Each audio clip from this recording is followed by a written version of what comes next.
Welcome to A edu और ए edu के हमारे इस यूट्यूब चैनल में आप सभी का स्वागत है। तो वर्ल्ड ज्योग्राफी के अंतर्गत आज हम लोग एक बेहद इम्पॉर्टेंट टॉपिक को पढ़ेंगे जो बहुत बड़ा टॉपिक है। साथ ही साथ बड़ा होने के साथ साथ ये बहुत एग्जाम में प्रश्न इससे पूछे जाते हैं। विश्व के स्थानीय पवनें, worlds local winds, worlds local winds, ये विश्व के स्थानीय पवनों के बारे में पढ़ेंगे जो इतना इम्पोर्टेंट टॉपिक है कि हर एग्जाम में इससे एक से दो कभी कभी तो तीन प्रश्न भी पूछ लिए जाते हैं। तो बड़ा टॉपिक है और बहुत ही महत्वपूर्ण टॉपिक है।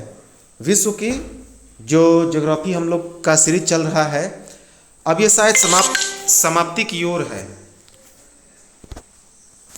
क्योंकि अब ज़्यादा इसमें बचा नहीं है।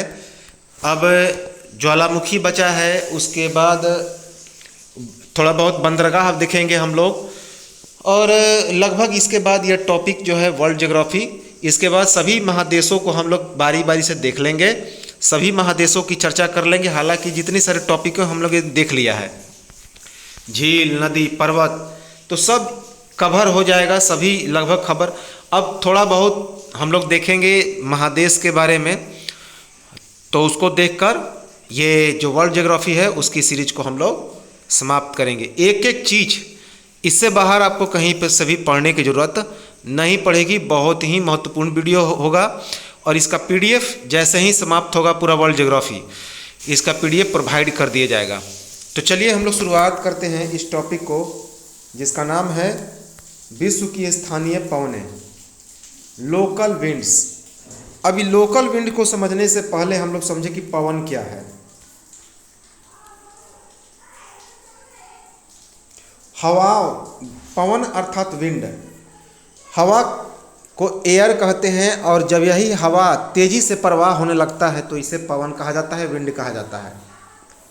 तो हवाओं के तेजी से प्रवाह को ही हम लोग पवन या विंड कहते हैं। ठीक है, देखिए बहुत ध्यान से समझेंगे, बहुत हम लोग डिटेल से समझने का प्रयास करेंगे। हवा की जो प्रवाह की दिशा है हमेशा किधर से किधर की ओर होता है, तो हाई प्रेशर से लेकर लो प्रेशर की ओर। तो उच्च दबाव से, उच्च वायु दाब से लेकर उच्च वायु दाब से किधर की ओर, निम्न वायु दाब की ओर।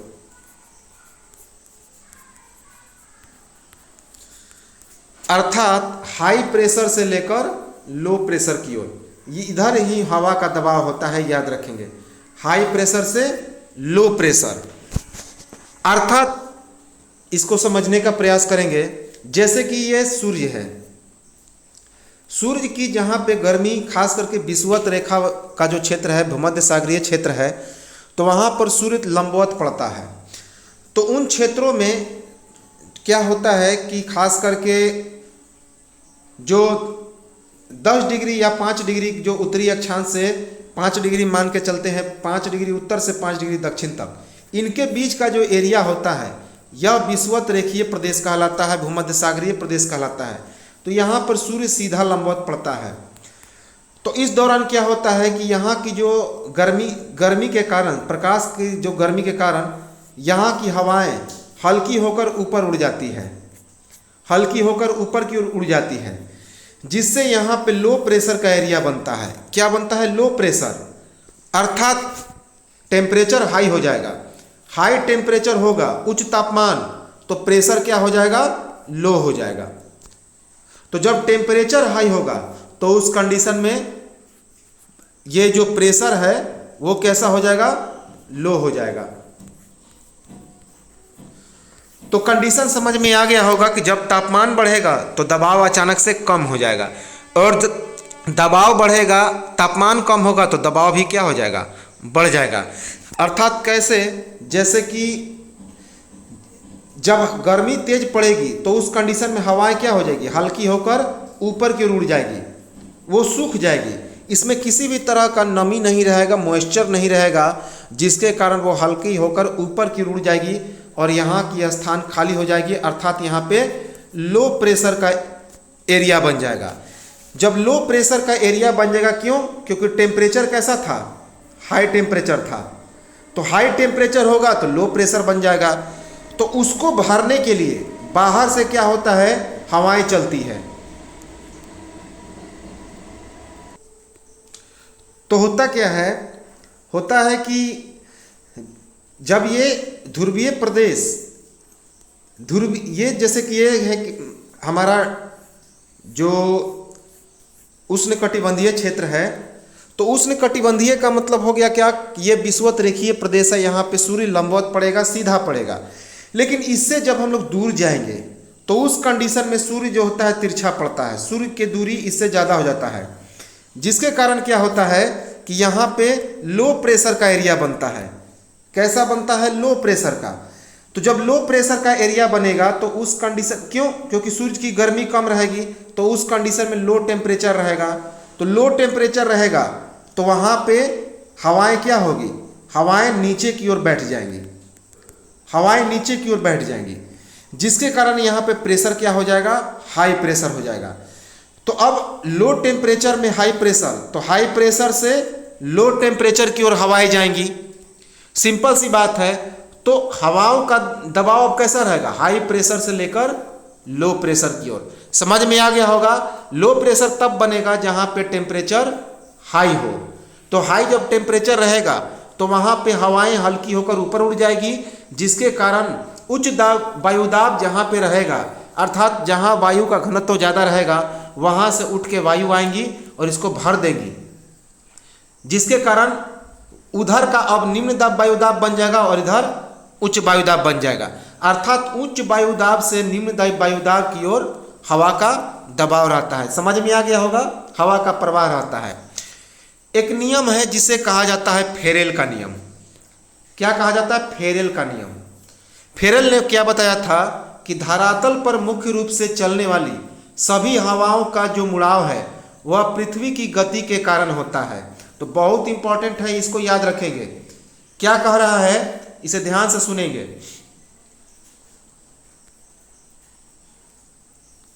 देखिए, कह रहा है कि धरातल पर मुख्य रूप से चलने वाली, धरातल पर मुख्य रूप से चलने वाली सभी हवाओं का मुड़ाव पृथ्वी की गति के कारण, अर्थात पृथ्वी की घूर्णन गति के कारण उत्तरी गोलार्ध में दाहिनी ओर तथा दक्षिणी गोलार्ध में बाईं ओर होता है। इंपॉर्टेंट है, तो इसको समझ लीजिए। उत्तरी गोलार्ध में दाहिनी ओर और दक्षिणी गोलार्ध में बाईं ओर। यह मुड़ाव किसके कारण होता है? पृथ्वी की घूर्णन गति के कारण होता है। यह बताया फेरेल ने। जैसे ये चित्र समझ लीजिए, जैसे ये चित्र है, ध्यान से समझेंगे। यह जो चित्र है यह एक पृथ्वी है। पूरा डिटेल में हम लोग समझ लेंगे आसानी से। यह एक पृथ्वी है। इस पृथ्वी पे क्या हो रहा है? इस पृथ्वी पे ये जो इलाका है ये कौन सा है? बीच में जो लाइन पड़ती है उसको क्या बोलते हैं?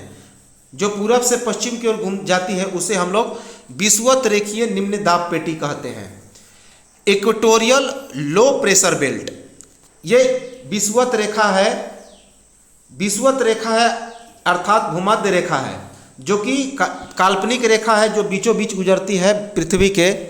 तो यहाँ के पेटी को हम लोग कहते हैं विषुवत रेखीय निम्न दाब पेटी, इक्वेटोरियल लो प्रेशर बेल्ट, जो 5 डिग्री उत्तर, ये देखिए इसके ऊपर है उत्तरी अक्षांश और ये है दक्षिणी अक्षांश।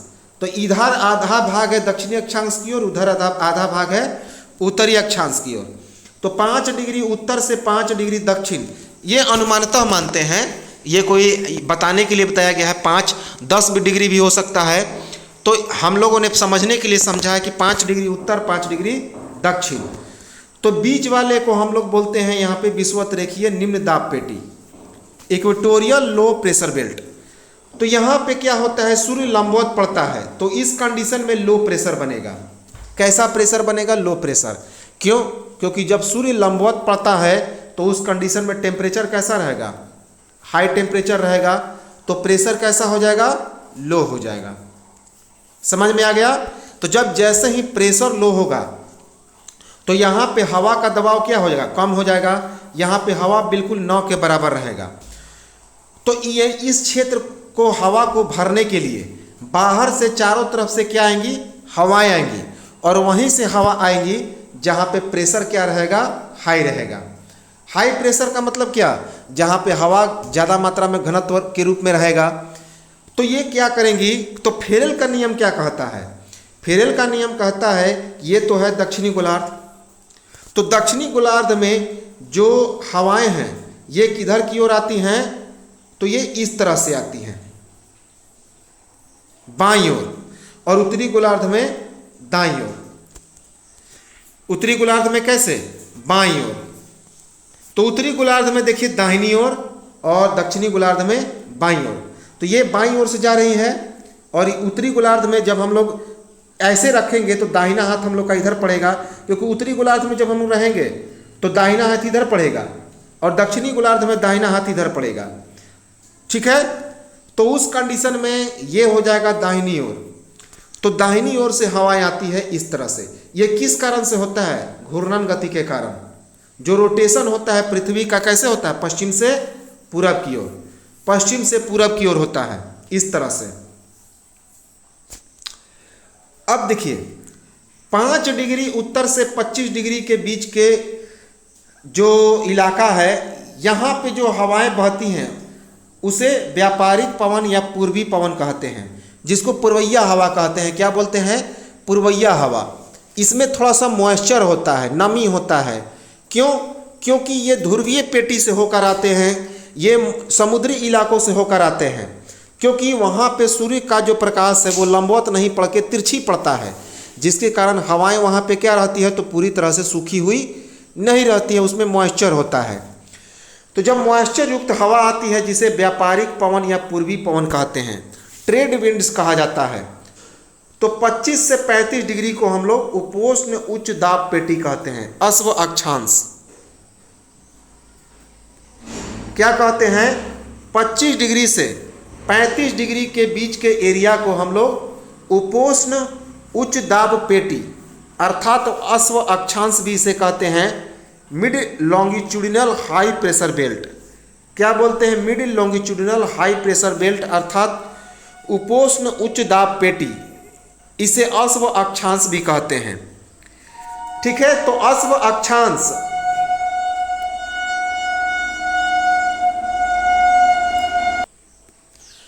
ठीक है, तो इसे उपोष्ण उच्च दाब पेटी या अश्व अक्षांश अर्थात mid longitudinal high pressure belt कहा जाता है। 25 से 35 डिग्री, 40 भी हो सकता है, तो हमने एक अनुमान से मान लिया। अब इसके ऊपर जो हवाएं होती हैं ये थोड़ी अब ठंडी होती चली जाएंगी, क्योंकि अब जो इलाका है तो यहाँ पे कैसा प्रेशर बनता है, हाई प्रेशर।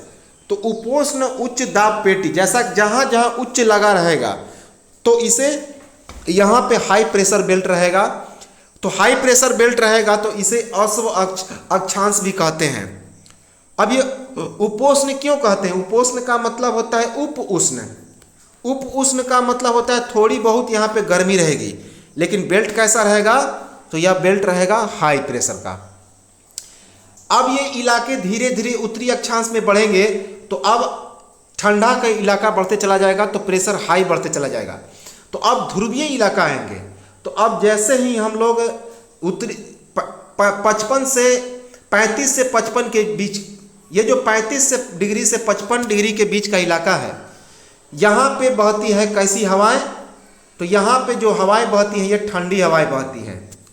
ये ठंडी हवाएं बहती हैं जिसे उपध्रुवीय ठंडी हवाएं कहा जाता है, उपध्रुवीय ठंडी हवाएं कहा जाता है।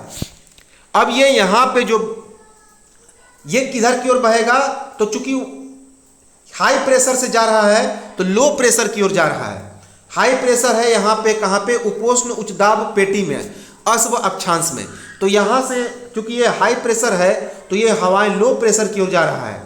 तो लो प्रेशर है 55 से 65 के बीच, 55 से 65 डिग्री के बीच को उपध्रुवीय निम्न दाब पेटी कहा जाता है। उपध्रुवीय निम्न दाब पेटी का मतलब सब पोलर लो प्रेशर बेल्ट। सब पोलर लो प्रेशर बेल्ट, इसका मतलब हो गया कि अब ये ध्रुवीय क्षेत्र आ गए, लेकिन ध्रुवीय क्षेत्र कंप्लीटली नहीं है, यहाँ पे पूरी तरह से ध्रुवीय इलाका नहीं है। ये प्रेशर तो है हाई बेल्ट का, लेकिन हवा का दबाव यहाँ पे कम है। क्यों? क्योंकि बर्फीले इलाके हैं। जब पूर्ण बर्फीले इलाके हो जाएंगे तो वहाँ पे हवा का दबाव काफ़ी ज़्यादा हो जाएगा, तो वहाँ पे हाई प्रेशर का बेल्ट बनेगा। लेकिन यहाँ पे पूरी तरह से बर्फीले इलाके नहीं है, यहाँ पे गर्मी भी पड़ रही है और साथ ही साथ शीत का इलाका भी बहुत ज़्यादा है, तो यहाँ पे लो प्रेशर का एरिया बनेगा, लेकिन ध्रुवीय इलाका है, इसीलिए इसे उप ध्रुवीय निम्न दाब पेटी कहते हैं। सब पोलर लो प्रेशर बेल्ट कितना 55 डिग्री से 65 डिग्री। इसके बाद अब जो हवाएं चलेंगी ये लो प्रेशर का बेल्ट है, उप ध्रुवीय निम्न दाब पेटी। इसके यहाँ से जो हवाएं चलेंगी ये काफ़ी ठंडी हवाएं चलेंगी। किधर की ओर? बाईं ओर। और ये जो हवाएं होंगी ये हाई प्रेशर का बेल्ट बनाएंगी। किधर? ध्रुवीय उच्च दाब पेटी में। ध्रुवीय उच्च दाब पेटी में, जो कि कहाँ पे है? 80 डिग्री से 90 डिग्री अक्षांश तक। 80 डिग्री से 90 डिग्री, जिसे आर्कटिक प्रदेश या फिर ध्रुवीय पेटी या टुंड्रा प्रदेश, साइबेरिया भी कहा जाता है। तो साइबेरिया कहें, टुंड्रा कहें, आर्कटिक या आर्कटिक प्रदेश कहें, तो उत्तरी ध्रुव में इसे आर्कटिक प्रदेश कहा जाता है और दक्षिणी ध्रुव में इसे अंटार्कटिक। तो यहाँ पे बहता है ध्रुवीय उच्च दाब पेटी। तो यहाँ पे कौन सा पवन बहेगा? ध्रुवीय पवन। कौन सा पवन बहेगा? ध्रुवीय पवन। अब देखिए, ये जो उपध्रुवीय निम्न दाब पेटी हैं, उपध्रुवीय निम्न दाब पेटी और उपोष्ण उच्च दाब पेटी, यहाँ पे बहता है पछुआ पवन। कौन बहता है? पछुआ पवन, जिसको वेस्टरलाइज कहते हैं। वेस्टरलाइज। तो इसे कहते हैं पछुआ पवन। क्यों कहते हैं? क्योंकि ये हवाएं पश्चिम की ओर से आती हैं, पश्चिम की ओर से, इसीलिए इसे वेस्टरलाइज या पछुआ पवन कहते हैं। तो ये पछुआ पवन बहती है किधर से? उपोष्ण उच्च दाब पेटी, अर्थात अश्व अक्षांश से लेकर उपध्रुवीय निम्न दाब पेटी की ओर। इसके बाद उपध्रुवीय निम्न दाब पेटी से कैसी हवाएं बहेंगी? तो ध्रुवीय हवाएं बहेंगी। कहाँ तक? तो यहाँ पे है लो प्रेशर। उपध्रुवीय निम्न दाब पेटी में सब पोलर लो प्रेशर बेल्ट में यहाँ पे लो प्रेशर है, तो ये कहाँ पे जाएंगी? तो हाई प्रेशर से लो प्रेशर की ओर आएगा। तो कैसी हवाएं आएंगी? ध्रुवीय पवनें। ध्रुवीय पवनें आएंगी इस तरह से। तो यह कैसी होगी? यहाँ पे हो जाएगा ध्रुवीय उच्च दाब पेटी। तो ये कहाँ है? यहाँ पे हाई प्रेशर है, ये है ध्रुवीय उच्च दाब पेटी। तो वहाँ से इधर की ओर चलेगा, क्योंकि यहाँ पे है लो प्रेशर, तो यहाँ पे हाई प्रेशर। तो हाई प्रेशर से लो प्रेशर की ओर हवाएं चलेंगी, जिसे ध्रुवीय पवन कहा जाता है। क्या? Polar wind. इसे ध्रुवीय पवन या पोलर विंड कहा जाता है। तो यही चीज दक्षिणी गोलार्ध में भी होता है। यही चीज किधर होता है? दक्षिणी गोलार्ध में।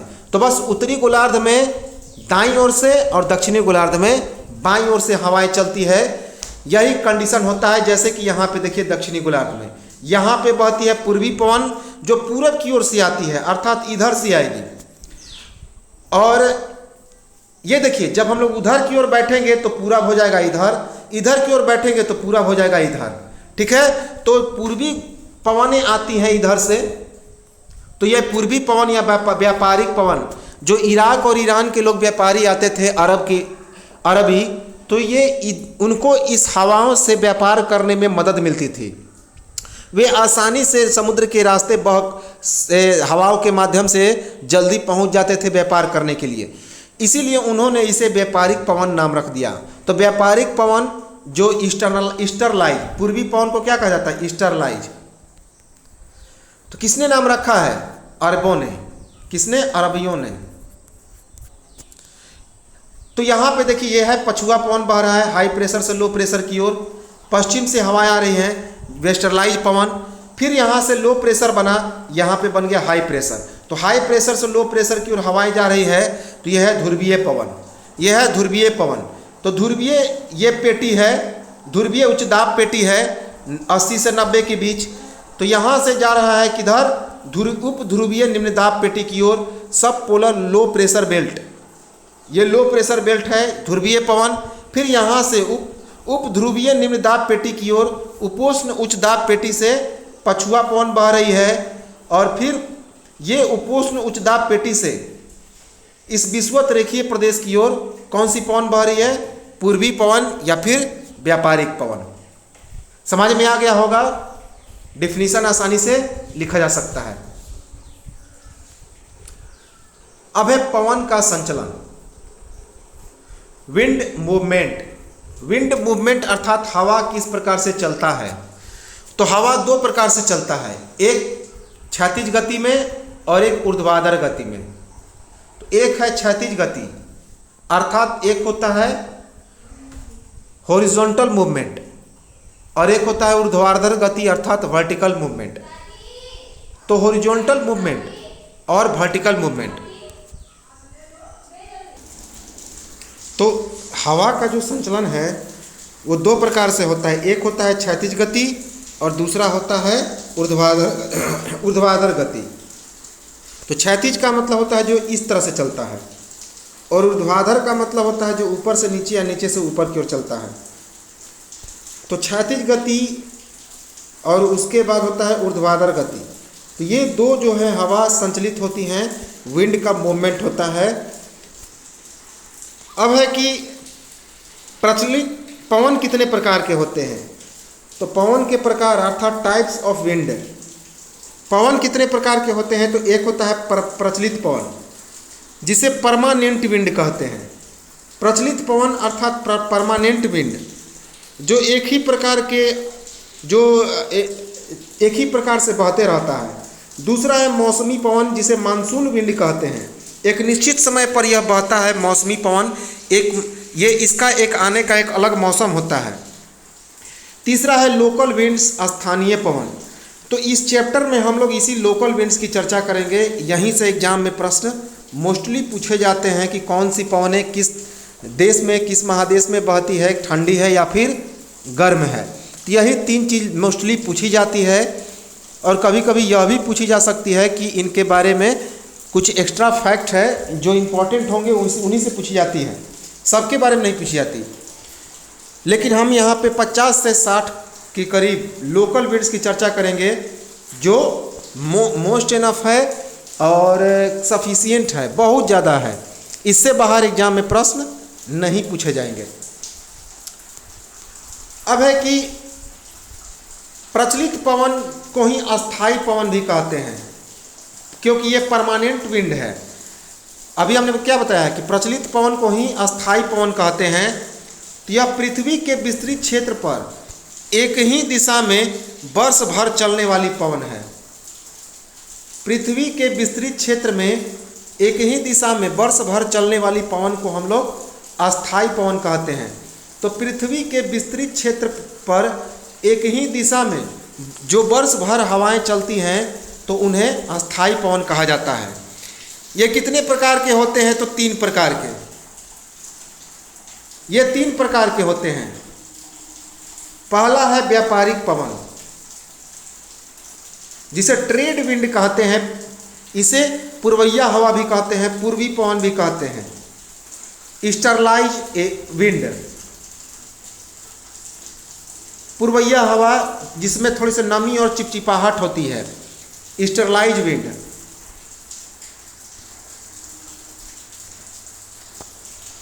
उसके बाद है पछुआ पवन, वेस्टरलाइज विंड। वेस्टरलाइज विंड तो व्यापारिक पवन या पूर्वी पवन एक ही है, पूर्वी पवन को ही व्यापारिक पवन कहते हैं।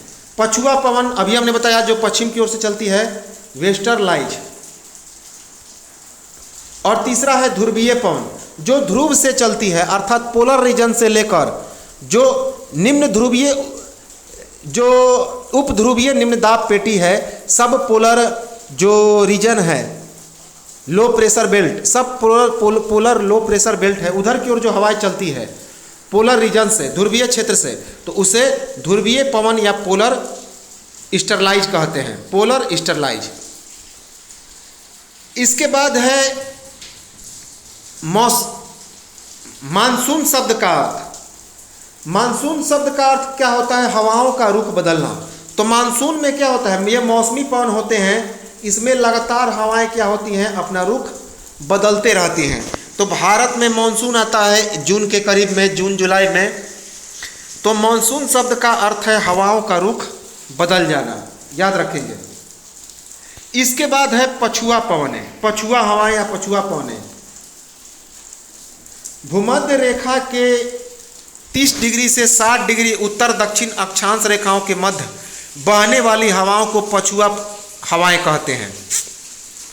तो भूमध्य रेखा के 30 डिग्री से 60 डिग्री, जैसा कि यहाँ पे हम लोग देख रहे हैं, ये 35 से 55 लिखा है हमने, 35 से 55। तो 30 से 60 अभी हमने क्या बताया था कि इसमें कोई निश्चित लिमिटेशन नहीं है। तो 35 से 55 माने या 30 से 60 माने, तो उसके बीच उत्तर से दक्षिण अक्षांश रेखाओं के मध्य जो हवाएं बहती हैं, उत्तर से दक्षिण अक्षांश रेखाओं का मतलब क्या? ऐसे ऐसे। तो ये ऊर्ध्वाधर हवाएं हैं जिसे पछुआ हवाएं कहते हैं। वायुमंडलीय हवा का पृथ्वी पर रखे जाने का कारण क्या होता है? अर्थात जो वायुमंडलीय हवाएं हैं ये पृथ्वी पर किसके कारण रखे जाते हैं? तो पृथ्वी के घूर्णन के कारण। अभी हमने बताया है फेरेल के नियम में कि उत्तरी अक्षांश में दाईं ओर और दक्षिणी अक्षांश में बाईं ओर। यह किसके कारण होता है? पृथ्वी के घूर्णन गति के कारण। यह नियम किसने दिया? फेरेल ने। अब है कि मौसमी पवन किसे कहते हैं?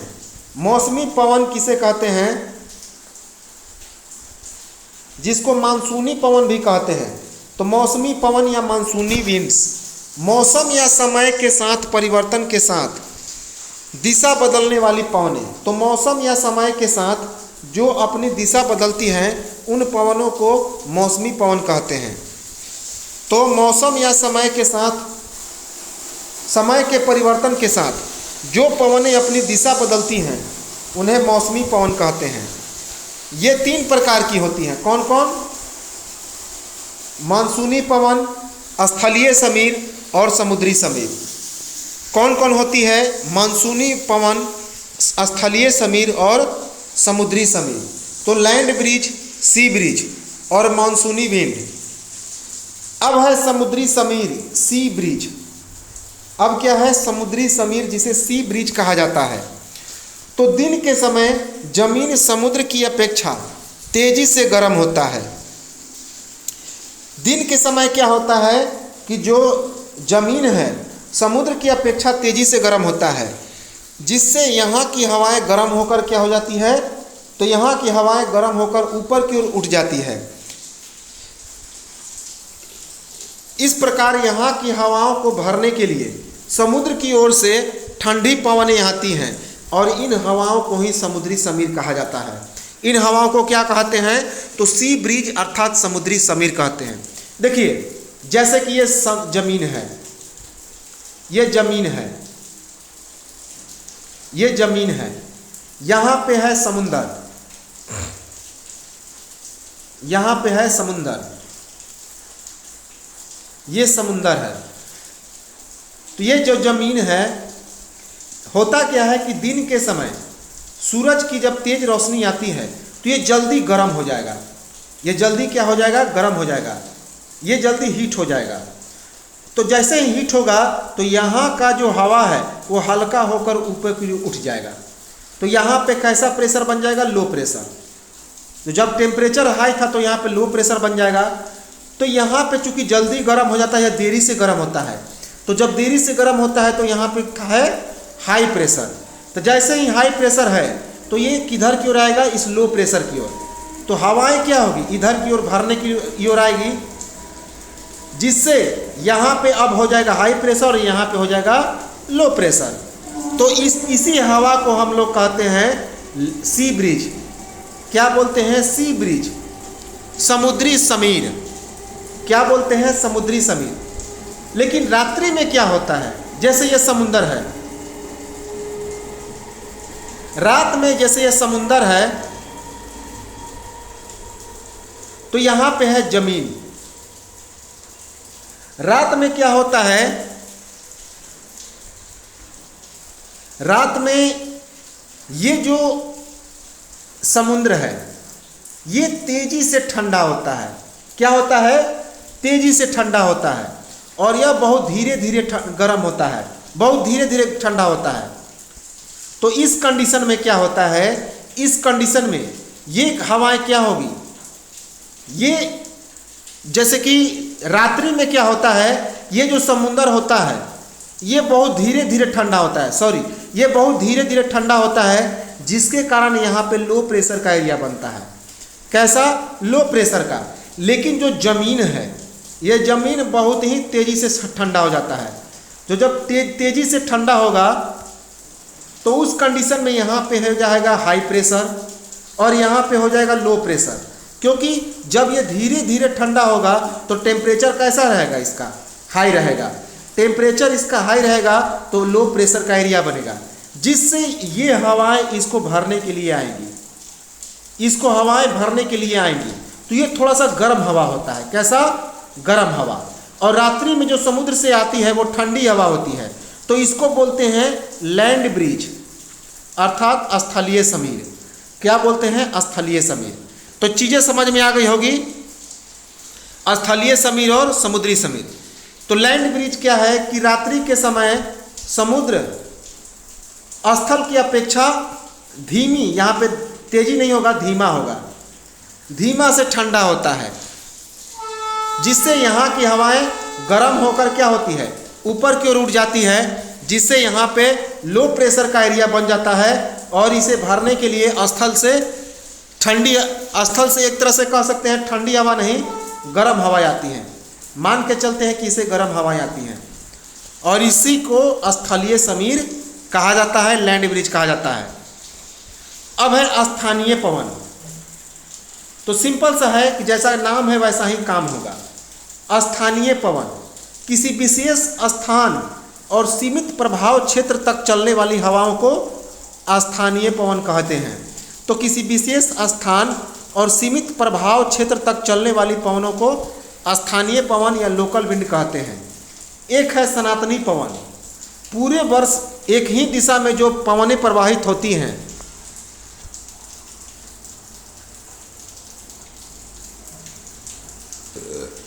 तो पूरे बरस एक ही दिशा में जो पवनें प्रवाहित होती हैं उन्हें सनातनी पवन कहते हैं। क्या कहते हैं? सनातनी पवन। अब हम लोग देखते हैं, इसे और डिटेल में समझने का प्रयास करते हैं। तो देखिए यहाँ पे है, हमने एक पुस्तक से इसे लिया है, तो इससे भी हम लोग समझ सकते हैं इसे। हालांकि ये चीज़ें समझ गए हैं। पवन क्या है? तो उच्च वायुदाब क्षेत्र से निम्न वायुदाब क्षेत्र की ओर क्षैतिज रूप से गतिशील हवा को। कैसी? क्षैतिज रूप से। याद रखेंगे, तो जो क्षैतिज रूप से बहती है उसे पवन कहते हैं। कैसे? हाई प्रेशर से लेकर लो प्रेशर की ओर, इसे पवन कहते हैं। लेकिन जब यही ऊर्ध्वाधर दिशा में बहता है तो इसे वायु की धारा कहते हैं, एयर करंट कहते हैं। तो ये चीज़ें पूछा जा सकता है, इंपॉर्टेंट है, याद रखेंगे कि जब क्षैतिज दिशा में बहता है हाई प्रेशर से लो प्रेशर की ओर, तो इसे क्या कहते हैं? इसे हम लोग विंड कहते हैं, पवन कहते हैं। लेकिन यही जब ऊर्ध्वाधर दिशा में बहता है ऐसे या ऐसे, तो इसे एयर करंट कहते हैं। एयर करंट वायु धारा कहते हैं, वायु धारा कहते हैं। ठीक है।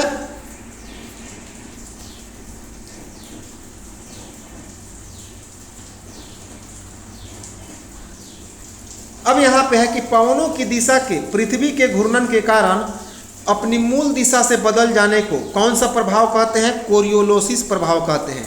कोरियोलिसिस प्रभाव कहते हैं।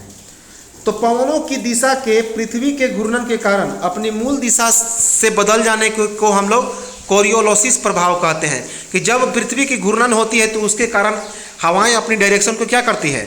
चेंज कर देती है। तो इस इफेक्ट को कोरियोलिसिस इफेक्ट कहते हैं। कोरियोलिसिस बल का प्रभाव विषुवत रेखा पर शून्य होता है, बहुत इंपॉर्टेंट है। तो यह जो कोरियोलिसिस है, बल है, इसका प्रभाव विषुवत रेखा पर अर्थात जो इक्वेटोरियल रीजन है वहाँ पर शून्य होता है। यानी कि विषुवत रेखा पर पवनों की दिशा नहीं बदलती है। मोस्ट इंपॉर्टेंट है, एग्जाम में यह चीज़ पूछा गया है कि किस स्थिति पर हवाओं की दिशा नहीं बदलती, तो विषुवत रेखा पर। ध्रुवों पर कोरियोलिस बल का प्रभाव अधिकतम होता है, इसलिए वहाँ पवनों की दिशा में अधिकतम विक्षेप यानी कि परिवर्तन होता है। तो पवनों की दिशा सबसे ज़्यादा कहाँ पे परिवर्तित होता है? ध्रुवों पर, अर्थात वहाँ पर कोरियोलिस बल का प्रभाव सबसे ज़्यादा होता है, अर्थात वहाँ पे अधिकतम विक्षेप यानी कि सबसे ज़्यादा परिवर्तन होता है हवाओं को। लेकिन विषुवत रेखा पर कोरियोलिस बल का प्रभाव नगण्य होता है, बहुत ही कम होता है, शून्य होता है, इसलिए वहाँ पर पवनों की दिशा नहीं बदलती। तो एक चीज़ समझ में आ गया होगा कि किस बल के कारण पवनों की दिशा बदलती है? कोरियोलिस बल के कारण, कोरियोलिस प्रभाव के कारण। सबसे ज़्यादा कहाँ पे होता है? ध्रुवों पर, इसलिए ध्रुवों पर हवाओं की दिशा सबसे ज़्यादा बदलती है और सबसे कम कोरियोलिस बल का प्रभाव विषुवत रेखा अर्थात भूमध्य रेखा पर होता है, इसीलिए वहाँ पर कोरियोलिस बल का प्रभाव 0 होता है और हवाओं का वहाँ पे दिशा नहीं बदलता। ठीक है, अब है पवनों के प्रकार। अभी हमने इसे देख लिया है। तो प्रचलित पवन, मौसमी पवन, स्थानीय पवन। प्रचलित पवन को अस्थायी पवन या सनातनी पवन भी कहते हैं। ये सनातनी पवन अलग है। तो प्रचलित पवन को ही अस्थायी पवन कहते हैं, जो पृथ्वी के विस्तृत क्षेत्र पर अधिक दाब के कटिबंधों से कम दाब के कटिबंधों की ओर सदा चलती रहती है। तो जो ये जो रीजन है उसे कटिबंध कहा जाता है। जैसे कि जो विषुवत रेखीय क्षेत्र है इसे उष्ण कटिबंधीय क्षेत्र कहते हैं। उष्ण कटिबंधीय अर्थात ट्रॉपिकल रीजन। ठीक है, तो यहाँ पर बहुत गर्मी रहती है। तो ये हाई प्रेशर से लो प्रेशर की ओर चलती रहती है। यह पवन सदैव एक ही क्रम में वर्ष भर एक निश्चित दिशा की ओर चलते रहती है। पछुआ पवन अभी हमने समझा कि दोनों गोलार्धों में उपोष्ण उच्च वायुदाब कटिबंधों से उपध्रुवीय निम्न वायुदाब कटिबंधों की ओर चलती है। तो ये पश्चिमी दिशा से आती है, इसी कारण इसे पछुआ या पश्चिमी पवन कहते हैं। अभी हमने ऊपर देख लिया है। पछुआ पवनें उत्तरी तथा दक्षिणी गोलार्धों में 35 डिग्री और 40 डिग्री अक्षांशों से 60 या 65 डिग्री अक्षांशों तक बहती है, जबकि दक्षिणी गोलार्धों में 40 डिग्री से 60 डिग्री अक्षांशों में फैले विशाल समुद्र पर पछुआ पवनें ग्रीष्म और शीतकाल में समान रूप से प्रचंड गति से चलती है। जैसे कि यहाँ पे जो लू चलता है भारत में, जिसे पछुआ पवन कहते हैं, तो ये गर्मी के मौसम में चलता है। तो गर्मी के मौसम में भी शीतकाल में उत्तरी गोलार्ध में और ग्रीष्म काल में दक्षिणी गोलार्ध में, याद रखेंगे, इंपॉर्टेंट है। तो ग्रीष्म काल में दक्षिणी गोलार्ध में और शीतकाल में उत्तरी गोलार्ध में चलती हैं समान रूप से, और काफ़ी प्रचंड गति से चलती है ये पछुआ पवनें। अब है कि पछुआ पवनों को 40 डिग्री अक्षांशों में इसकी प्रचंड गति के कारण गरजता चालीसा कहते हैं। तो पछुआ पवनों को 40 डिग्री अक्षांशों में इसकी प्रचंड गति के कारण क्या कहा जाता है? गरजता चालीसा। तो जब 40 डिग्री अक्षांश में ये तेजी से चलती है तो इन्हें गरजता चालीसा कहते हैं। यही जब 50 डिग्री अक्षांशों में चलती है तो इसे भयंकर पचासा कहते हैं। जबकि यही हवाएं 60 डिग्री अक्षांशों पर चलती है तो इसे चिखता साठा कहते हैं। क्या? चिखता साठा। ये सभी नाम किसके द्वारा रखे गए हैं? तो नाविकों के द्वारा। अरबी जो नाविक थे उन्हीं के द्वारा रखा गया है। अब है व्यापारिक पवन। तो उच्च वायुदाब पेटी से विषुवत रेखीय निम्न वायुदाब कटिबंधियों की ओर दोनों गोलार्धों में निरंतर चलने वाली पवन को क्या कहते हैं? व्यापारिक पवन कहते हैं। तो अभी हमने ऊपर देख लिया था, ये किधर से चलते हैं? तो पूरब से चलते हैं। तो उच्च वायुदाब पेटी से विषुवत रेखीय निम्न वायुदाब कटिबंधों की ओर दोनों गोलार्धों में निरंतर चलने वाली पवन को व्यापारिक पवन कहते हैं। व्यापारिक पवनें उत्तरी गोलार्ध में अपनी दाईं ओर तथा दक्षिणी गोलार्ध में अपनी बाईं ओर मुड़ जाती है। तो जो व्यापारिक पवनें हैं ये उत्तरी गोलार्ध में अपनी दाईं ओर तथा दक्षिणी गोलार्ध में अपनी बाईं ओर मुड़ जाती हैं। ऐसा किसके कारण होता है? तो कोरियोलिस बल या फिर फेरेल के नियम के कारण होता है। अभी हमने ऊपर देख लिया। अब थोड़ा सा हम लोग कोरियोलिस बल के बारे में पढ़ लें कि 1835 ईस्वी में एक फ्रांसीसी वैज्ञानिक ने इस प्रभाव का वर्णन किया था। तो कोरियोलिसिस बल्ब के प्रभाव का वर्णन किसने किया था? 1835 ईस्वी में एक फ्रांसीसी वैज्ञानिक ने। इसी कारण इसका नाम उस फ्रांसीसी वैज्ञानिक के नाम पर क्या पड़ गया? कोरियोलिसिस बल प्रभाव। कोरियोलिसिस बल प्रभाव से उत्तरी गोलार्ध में पवनें दाहिनी ओर और दक्षिणी गोलार्ध में पवनें बाईं ओर मुड़ जाती है। अभी हमने ऊपर में देख लिया। पवनों के इस विक्षेप अथवा दिशा परिवर्तन को फेरेल नामक वैज्ञानिक ने सिद्ध किया था। तो ये जो फ्रांस के वैज्ञानिक थे उनका नाम क्या था? फेरेल। इसी कारण इसे फेरेल का नियम कहा जाता है। क्या कहा जाता है? फेरेल का नियम। एक नियम है बाइज-वायलेट नियम। क्या नाम है? बाइज-वायलेट नियम। क्या है कि यदि कोई व्यक्ति उत्तरी गोलार्ध में पवन की ओर पीठ करके खड़ा है, अर्थात उत्तरी गोलार्ध में पवन की ओर पीठ करके खड़ा है, तो उच्च दाब उसकी दाईं ओर तथा निम्न दाब उसकी बाईं ओर होगा। जैसे उत्तरी गोलार्ध है, जैसे कि यह पृथ्वी है, तो उत्तरी गोलार्ध में यदि कोई व्यक्ति बाईं सीधा खड़ा है, पीठ उसका इधर की ओर है, पीठ पीछे की ओर है, तो उच्च दाब उसकी दाईं ओर। उच्च दाब किधर की ओर होगा? इधर की ओर। और निम्न दाब होगा इसकी बाईं ओर, इधर की ओर। दक्षिणी गोलार्ध में स्थिति ठीक इसके उल्टा होगा। तो दक्षिणी गोलार्ध में यदि पीठ ऐसे खड़ा है, तो पीठ यदि इसका इधर है, तो क्या होगा? तो ठीक उसका उल्टा होगा। तो उच्च दाब इसकी बाईं ओर और निम्न दाब इसकी दाईं ओर होगा। ठीक है, समझ में आ गया होगा। इसे बाइज-वायलेट नियम कहते हैं। अब है ध्रुवीय पवन, पोलर विंड। तो उत्तरी तथा दक्षिणी ध्रुवों की उच्च वायुदाब पेटियों से उपध्रुवीय निम्न वायुदाब पेटियों की ओर बहने वाली पवन की ओर ध्रुवीय पवन कहते हैं। तो अभी हमने ऊपर में देखा है कि उत्तरी तथा दक्षिणी ध्रुवों की उच्च वायुदाब पेटी से उपध्रुवीय निम्न वायुदाब पेटी की ओर जो हवाएं बहती हैं, इसे पोलर विंड या ध्रुवीय पवन कहते हैं। इसकी दिशा उत्तरी गोलार्ध में उत्तर पूर्व से दक्षिण पश्चिम की ओर तथा दक्षिणी गोलार्ध में दक्षिण पूर्व से उत्तर पश्चिम की ओर होता है। मोस्ट इंपॉर्टेंट है, इसको दिमाग में नोट कर लेंगे। तो एक बार फिर से इसे समझें कि जो ध्रुवीय पवनें हैं, इसकी दिशा उत्तरी गोलार्ध में उत्तर पूर्व से दक्षिण पश्चिम की ओर, जबकि दक्षिणी गोलार्ध में दक्षिण पूर्व से उत्तर पश्चिम की ओर होता है। तो ठीक समझ लें इसे। जैसे कि ये है ध्रुवीय इलाका, पोलर रीजन, ये है इसका विषुवत रेखा। तो उत्तरी गोलार्ध में उत्तर पूर्व का मतलब क्या हो गया? जब उत्तरी गोलार्ध पे आएंगे तो इधर हो जाएगा हमारा पूर्व और इधर हो जाएगा पश्चिम, उत्तरी गोलार्ध की ओर। तो उत्तर पूर्व से किधर की ओर चलता है?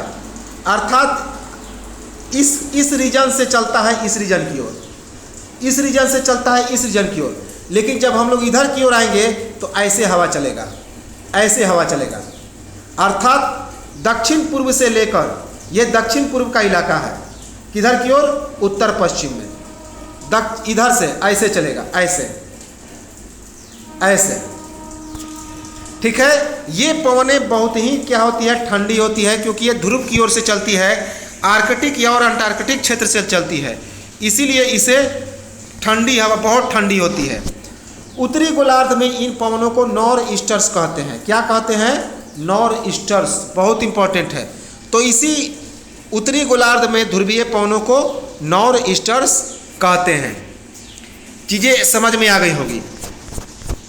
अब बढ़ते हैं हम लोग आगे।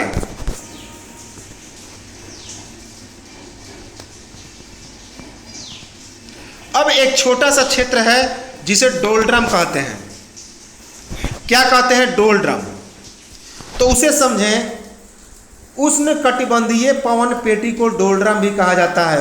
मोस्ट इंपॉर्टेंट है। ये जो पेटी दिखाई दे रही है, ये वाला इलाका, तो यहाँ पे जो हवाएं बहती हैं उष्ण कटिबंधीय, अर्थात यहाँ पे जो हवाएं बहती हैं ये सभी गर्म हवाएं होंगी। तो इसे, इस इलाकों की बहने वाली हवाओं को डोलड्रम कहते हैं। क्या कहते हैं? डोलड्रम भी कहते हैं। व्यापारिक पवनें क्या हैं? अभी हमने देखा है जिसे ट्रेड विंड कहते हैं। तो अश्व अक्षांश अर्थात उपोष्ण उच्च दाब पेटी से भूमध्य सागर अर्थात विषुवत रेखीय निम्न दाब की ओर चलने वाली नियमित एवं स्थिर पवनों को व्यापारिक पवन कहते हैं। इसी के कारण ऊष्मा का संचरण होता है। तो इसी के कारण क्या होता है, ऊष्मा का संचरण होता है। तो व्यापारिक पवनें क्या हैं, तो अश्व अक्षांश अर्थात उपोष्ण उच्च दाब पेटी से भूमध्य सागर अर्थात विषुवत रेखीय निम्न दाब की ओर चलने वाली नियमित और स्थिर पवनें ही व्यापारिक पवनें कहलाती है। और इसका मुख्य कारण क्या है, तो ऊष्मा का संचरण, ऊष्मा का संचरण।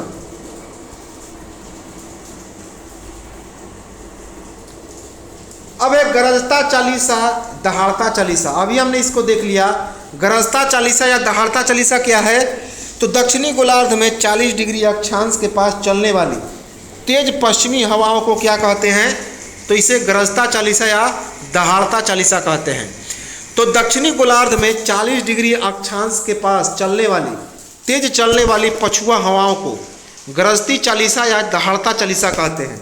भयंकर पचासा या प्रचंड पचासा किसे कहते हैं, तो वही चीज़ है, दक्षिणी गोलार्ध में 50 डिग्री अक्षांश के पास चलने वाली तेज पछुआ हवाओं को भयंकर पचासा या प्रचंड पचासा कहते हैं। चीखता साठा क्या है, तो 60 डिग्री अक्षांश पर बहेगा। तो दक्षिणी गोलार्ध में 60 डिग्री अक्षांश के पास चलने वाली पछुआ हवाओं को चीखता साठा कहते हैं। तो याद रखेंगे ये सभी दक्षिणी गोलार्धों में चलती है, उत्तरी गोलार्धों में नहीं चलती। तो ये पवन के बारे में पूरा जो जितना सारा डिटेल समझाना था हमने समझा दिया, एक एक चीज़ पूरा डिटेल में। इसका हम लोग एक दूसरा टॉपिक भी लेकर आएंगे केवल पवन के बारे में। क्या नाम होगा उसका, केवल पवन। पवन के हालांकि पूरा चीज़ लगभग हमने समझ लिया, एक एक चीज़। अब हम लोग आते हैं स्थानीय पवन कौन कौन है, कितने प्रकार के हैं, इसे हम लोग समझें और इसके डिटेल में समझेंगे। सबसे पहले देखिए हम लोग उत्तर अमेरिका में आते हैं।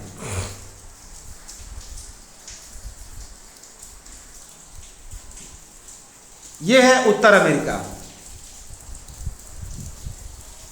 उत्तर अमेरिका में कौन कौन पवन है, पहले यहां पे देखिए यह है पुर्गा। ये जो पवन है इसे कहते हैं पुर्गा। ये अलास्का एवं ध्रुवीय क्षेत्र, देखिए जितना सारा हम लोग नीला से लिखे हैं ये सभी ठंडी हवाएं हैं, जो लाल से लिखा गया है ये सभी गर्म हवा है। तो एक देखेंगे ठंडी हवा और एक देखेंगे गर्म हवा। तो पुर्गा जो है अलास्का एवं ध्रुवीय क्षेत्र में चलता है। इसे यह एक प्रकार की ठंडी हवा है जो कि उत्तर अमेरिका में पड़ता है। तो महादेश याद रखेंगे, ठंडी है या गर्म है, और उसके बाद किस क्षेत्र में चलता है, और उसके बाद यदि इसमें कुछ जानने वाली चीज़ हो तो उसे हम लोग समझेंगे। तो ये पुर्गा जो है ये कहाँ पे चलता है, तो हमेशा अलास्का और ध्रुवीय क्षेत्र की यह ठंडी हवा है। ठीक है, याद रखेंगे पुर्गा। इसके बाद एक यहाँ पे हवा चलती है एस्क्वाइनिस। क्या नाम है, एस्क्वाइनिस। ये देखिए एस्क्वाइनिस है, ये भी एक प्रकार की ठंडी हवा है जो अलास्का में बहती है। कहाँ पे, अलास्का में बहती है एक ठंडी हवा है जिसका नाम है एस्क्वाइनिस। उसके बाद यहाँ पे एक आता है बहुत इंपॉर्टेंट जिसका नाम है चिनूक। बहुत इंपॉर्टेंट है ये, तो दिमाग में एकदम फिट कर लेंगे। ये देखिए है चिनूक, ये है हवा चिनूक। तो चिनूक के बारे में थोड़ा हम लोग डिटेल में समझे, क्योंकि इसको तो दिमाग में नोट कर लेना है, इस हर एग्जाम में इसे पूछा जाता है। किस देश में बहता है, अगर महादेश पूछे तो उसका नाम है उत्तर अमेरिका। देश पूछे तो संयुक्त राज्य अमेरिका और कनाडा की यह एक स्थानीय पवन है। तो संयुक्त राज्य अमेरिका और कनाडा में बहने वाली यह एक स्थानीय पवन है, लोकल विंड है। यह संयुक्त राज्य अमेरिका और कनाडा में रॉकी पर्वत श्रेणी की पूर्व ढाल के साथ चलने वाली गर्म और शुष्क पवन है, और इसका तापमान लगभग वहाँ पे 40 डिग्री सेल्सियस रहता है। तो यहाँ पे देखिए, यहाँ पे है रॉकी पर्वत, तो ये रॉकी पर्वत की ढाल के साथ ही इस तरह से बहती है। देखिए होता क्या है कि जब ये इधर से आती है हवाएं तो रॉकी पर्वत को पार करती है। तो चूंकि यहाँ पे रहता है काफ़ी सारा बर्फ, क्या रहता है, बर्फ। तो जब बर्फ रहता है तो इसको क्या करती है, तो पिघला देती है, क्योंकि ये गर्म हवाएं हैं जिसका टेम्परेचर 40 डिग्री सेल्सियस है। इनको जब यह पिघलाती है तो यहाँ पे एक सुंदर जलीय क्षेत्र बन जाता है। इसी कारण इसे हिमभक्षी कहा जाता है, स्नो हीटर। इसी कारण इस हवा को हिमभक्षी या स्नो हीटर कहते हैं, स्नो हीटर, याद रखेंगे। तो ये संयुक्त राज्य अमेरिका और कनाडा में रॉकी पर्वत श्रेणी की पूर्व ढाल के साथ चलती है और यह एक गर्म और शुष्क पवन है। कैसा है? गर्म और शुष्क पवन जिसका तापमान 40 डिग्री सेल्सियस के करीब रहता है। यह क्या करता है कि रॉकी पर्वत के पूर्व के जो पशुपालक होते हैं उनके लिए बहुत बड़ा लाभदायक होता है। जो रॉकी पर्वत के जो पूर्वी इलाके के जो पशुपालक होते हैं उनके लिए बहुत बड़ा लाभदायक होता है। क्यों? क्योंकि शीतकाल की अधिकांश अवधि में यह क्या करता है कि बर्फ़ को पिघला देता है और चारागाहों को बर्फ़ से मुक्त रखता है। तो जब ये रॉकी पर्वत पे गिरेगी तो ये बर्फ़ों को पिघला के हटा देगी, जिससे यहाँ पे घास उग जाएगा, जिसके कारण यहाँ के जो पूरब के पशुपालक हैं ये पशुपालक यहाँ पे आते हैं और उसके बाद इन्हें पशुचारण के लिए चारा मिल जाता है। तो पिघला कर चारागाहों को या बर्फ से मुक्त रखते हैं। इसे हिमभक्षी पवन के नाम से भी जानते हैं। कैसे? हिमभक्षी पवन। अभी हमने बताया है यह दक्षिण पश्चिम से उत्तर पूर्व की ओर बहती है। यह हवा कैसे बहती है? दक्षिण पश्चिम से उत्तर पूर्व की ओर। इंपॉर्टेंट है। इसके बाद देखिए यहाँ पे है एक सांता आना, बहुत इंपॉर्टेंट है। देखिए जहाँ पे सांता लग गया वे सभी कैलिफोर्निया प्रदेश में आएंगे, उत्तर अमेरिका क्षेत्र में। तो सांता क्लॉज ये भी सभी उत्तर अमेरिका में के इलाके के हैं। तो ये है सांता आना, सांता आना भी कहते हैं, सांता आना। यह संयुक्त राज्य अमेरिका की हवा है। कहाँ की? संयुक्त राज्य अमेरिका की हवा है। यह इसे डेविल विंड के नाम से भी जानते हैं, शैतान हवा। किस हवा के नाम से जानते हैं? डेविल विंड, शैतान हवा के नाम से जानते हैं, क्योंकि काफ़ी प्रचंड गति से बहती है और यह काफ़ी नुकसान पहुंचाती है और काफ़ी यह नुकसानदेह होता है। इसीलिए इसे डेविल विंड या शैतान हवा के नाम से भी जानते हैं। यह दक्षिणी कैलिफोर्निया में सांता आना घाटी में बहने वाली एक गर्म और शुष्क हवा है। तो दक्षिणी कैलिफोर्निया में, याद रखें कहाँ पे बहती है? दक्षिणी कैलिफोर्निया।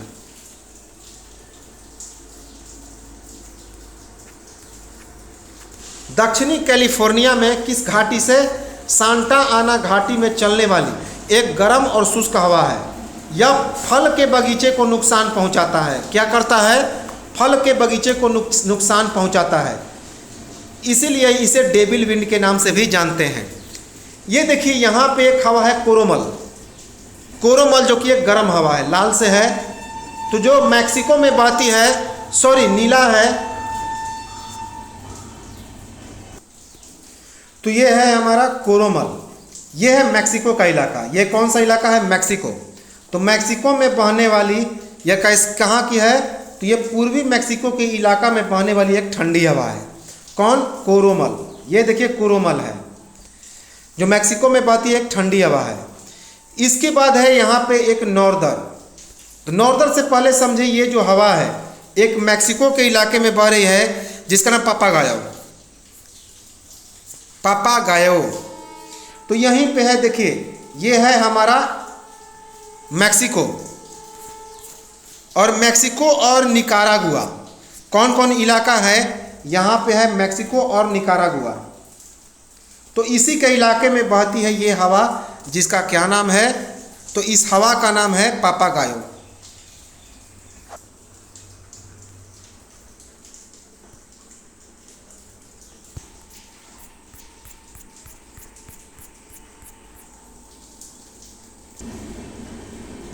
तो ये है पापागायो। कौन सा है? पापागायो। ये जो पापागायो है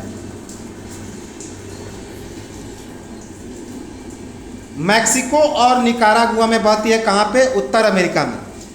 और यह मैक्सिको के तटवर्ती भाग में बहती है। और कैसी है?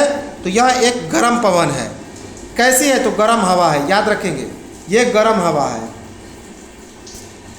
तो पापागायो मैक्सिको और निकारागुआ में बहती है, जो मैक्सिको के तटवर्ती भाग में बहती है, और यह एक गर्म हवा है। कौन? पापागायो। इसके बाद है यहाँ पे एक और हवा है ब्लैक रोलर। इसका नाम है ब्लैक रोलर। एक गर्म हवा है। क्या है? गर्म हवा है। ये एक ब्लैक रोलर जो है एक प्रकार का एक धूल भरी आंधी है। धूल भरी आंधी है जो हरिकेन का पार्ट है। किसका? हरिकेन का ही एक पार्ट है। तो ये जो है हमारा ब्लैक रोलर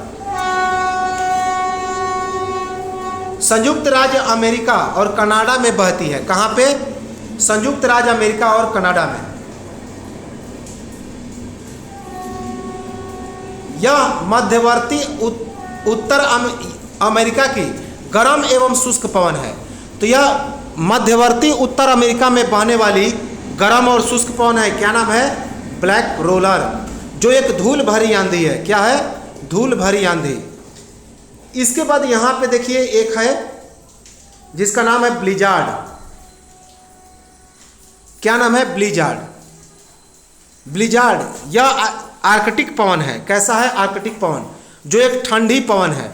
चूंकि यह ध्रुवीय क्षेत्रों में बहता है, तो यह ब्लिजार्ड जो है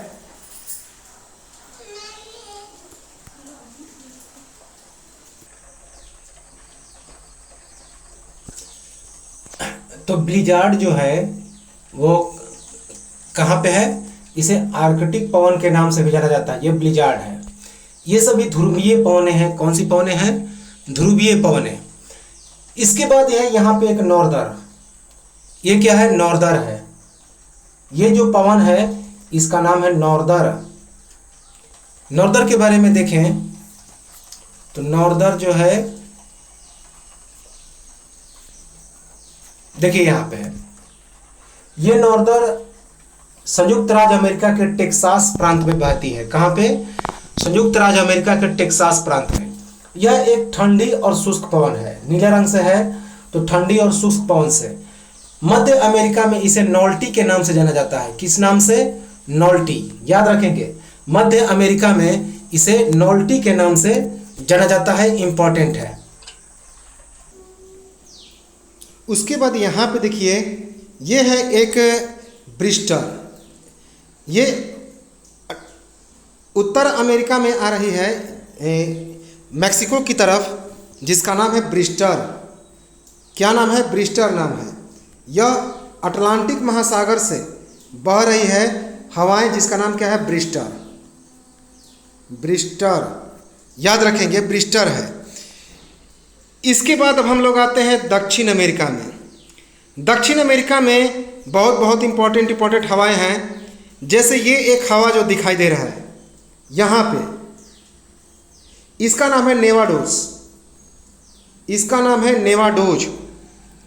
यह जो नेवाडोज है,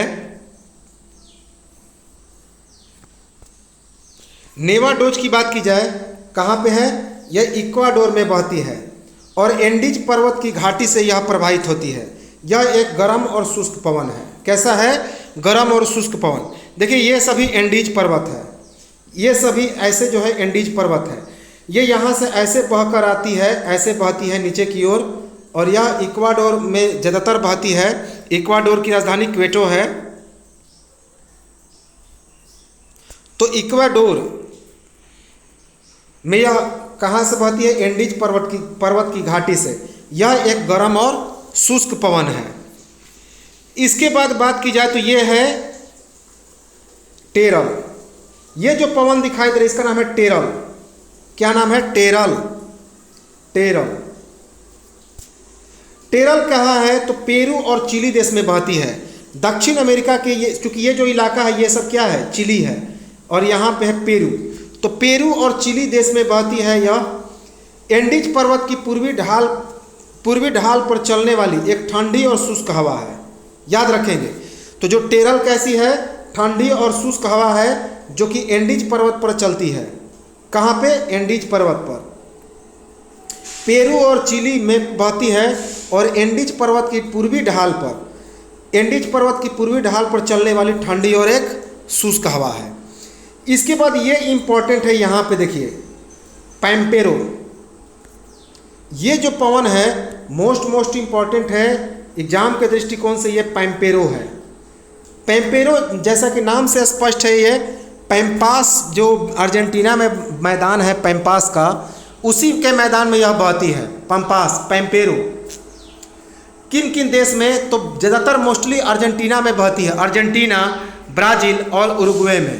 कौन कौन? अर्जेंटीना, ब्राज़ील और उरुग्वे में इस तरह से होकर बहती है। यह पूरे पंपास मैदान में यह बहती है। जो पूरा अर्जेंटीना का पंपास मैदान है वहाँ पूरा में यह बहती है। यह अर्जेंटीना से चल के उरुग्वे की ओर बहती है। किधर?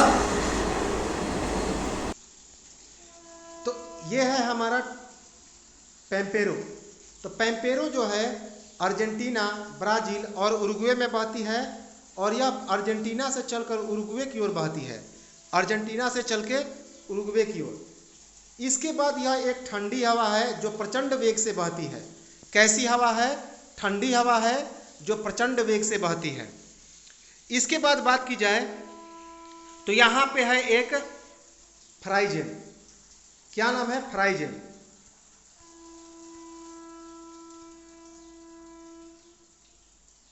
यह है फ्राइजेन। अब फ्राइजेन के बारे में बात की जाए तो फ्राइजेन जो है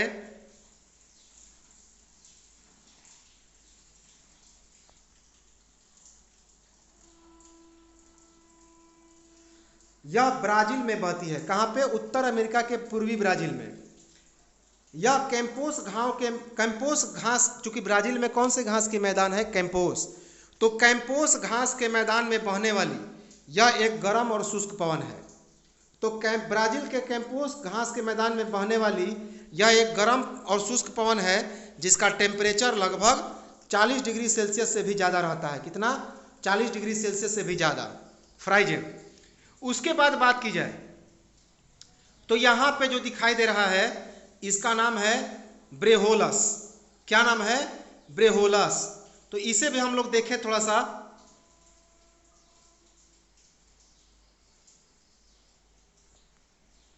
तो इसका नाम है एब्रोहोलास। यह है एब्रोहोलास, याद रखेंगे एब्रोहोलास, जो कि दक्षिण अमेरिका के ब्राजील की एक गर्म हवा है। एब्रोहोलास जो कि दक्षिण अमेरिका की जो ब्राजील इलाका है उसका एक गर्म हवा है। यह है एब्रोहोलास। क्या नाम है इसका? एब्रोहोलास। ठीक है, तो इतने सारे थे दक्षिण अमेरिका में। इसके बाद एक बहुत इंपॉर्टेंट है जिसका नाम है जोंडा। इसका नाम है जोंडा। ये देखिए है जोंडा, जिसे कोल्ड फोहेन के नाम से भी जाना जाता है। क्या? जोंडा को कोल्ड फोहेन के नाम से भी जाना जाता है। कोल्ड फोहेन। यह एक गर्म हवा है, लेकिन गर्मी में बहने वाली हवा है, लेकिन यह ठंडे की तरह लगती है। कैसी लगती है? ठंडे की तरह। तो इसीलिए इसका नाम है कोल्ड फोहेन। यही है जोंडा। बहुत इंपॉर्टेंट है जोंडा या कोल्ड फोहेन। तो यह कहाँ पे बहती है? अर्जेंटीना में। यह एंडीज पर्वतमाला के पठारी भाग पर चलने वाली एक गर्म और शुष्क पवन है। तो जोंडा जो है दक्षिण अमेरिका के अर्जेंटीना में एंडीज पर्वतमाला की पठारी भाग पर चलने वाली एक गर्म और शुष्क पवन है। अर्थात यह जो एंडीज पर्वत है इसके निचले भाग में बहती है, गर्म और शुष्क पवन है। इसके बाद अब हम लोग आते हैं यूरोप में। यूरोप में बहुत सारी जो है हवाएं बहती हैं। तो सबसे पहले यहाँ पे देखिए ये है हेल्म। ये है इंग्लैंड। इंग्लैंड में एक हवा बहती जिसे कहते हैं हेल्म। क्या कहते हैं? हेल्म। तो हेल्म में बात की जाए तो यह हेल्म जो है ब्रिटेन में उत्तर से आने वाली एक हवा है। यह ब्रिटेन में उत्तर से आने वाली एक ठंडी हवा है। कैसी है? तो उत्तर की ओर, चूंकि ब्रिटेन के उत्तर में क्या है? अलास्का का ये पूरा साइबेरिया क्षेत्र है, पूरा आर्कटिक क्षेत्र है। तो ब्रिटेन में उत्तर से आने वाली यह एक ठंडी हवा है। इसके बाद यहाँ पे देखिए तो ये एक हवा जो है इसका नाम है बाइज, जिसे बाइस भी कहा जाता है। ये है बाइज, क्या नाम है इसका? बाइज है। तो यह बाइज फ्रांस की एक ठंडी हवा है। ये कौन सा इलाका है? फ्रांस। तो फ्रांस में बहने वाली एक ठंडी हवा है जो फ्रांस में जूरा पर्वत से लेकर स्विट्जरलैंड तक बहती है। कहाँ पे? फ्रांस में जूरा पर्वत से लेकर स्विट्जरलैंड तक। हमने बताया था कि फ्रांस को स्विट्जरलैंड से कौन पर्वत अलग करता है? तो जूरा पर्वत। तो फ्रांस में या फ्रांस की एक ठंडी हवा है जो जूरा पर्वत से लेकर स्विट्जरलैंड तक बहता है। इसके बाद यहाँ पे देखिए एक बहुत महत्वपूर्ण है जिसका नाम है मिस्ट्रल। ये जो इलाका है इसका नाम है मिस्ट्रल। ये जो पवन दिखाई दे रहा है इसका नाम क्या है? मिस्ट्रल है।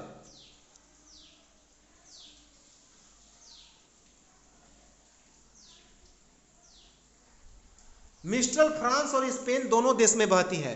यह एक यूरोप में बहने वाली एक हवा है मिस्ट्रल, जो फ्रांस और स्पेन में बहती है।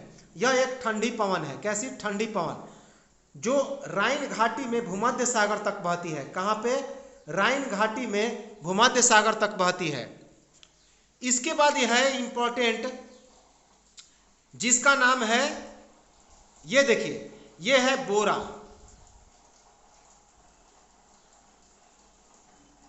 क्या नाम है? इस पवन को कहते हैं बोरा। बोरा। बोरा की बात की जाए तो यह कहां पे बहती है? इटली में।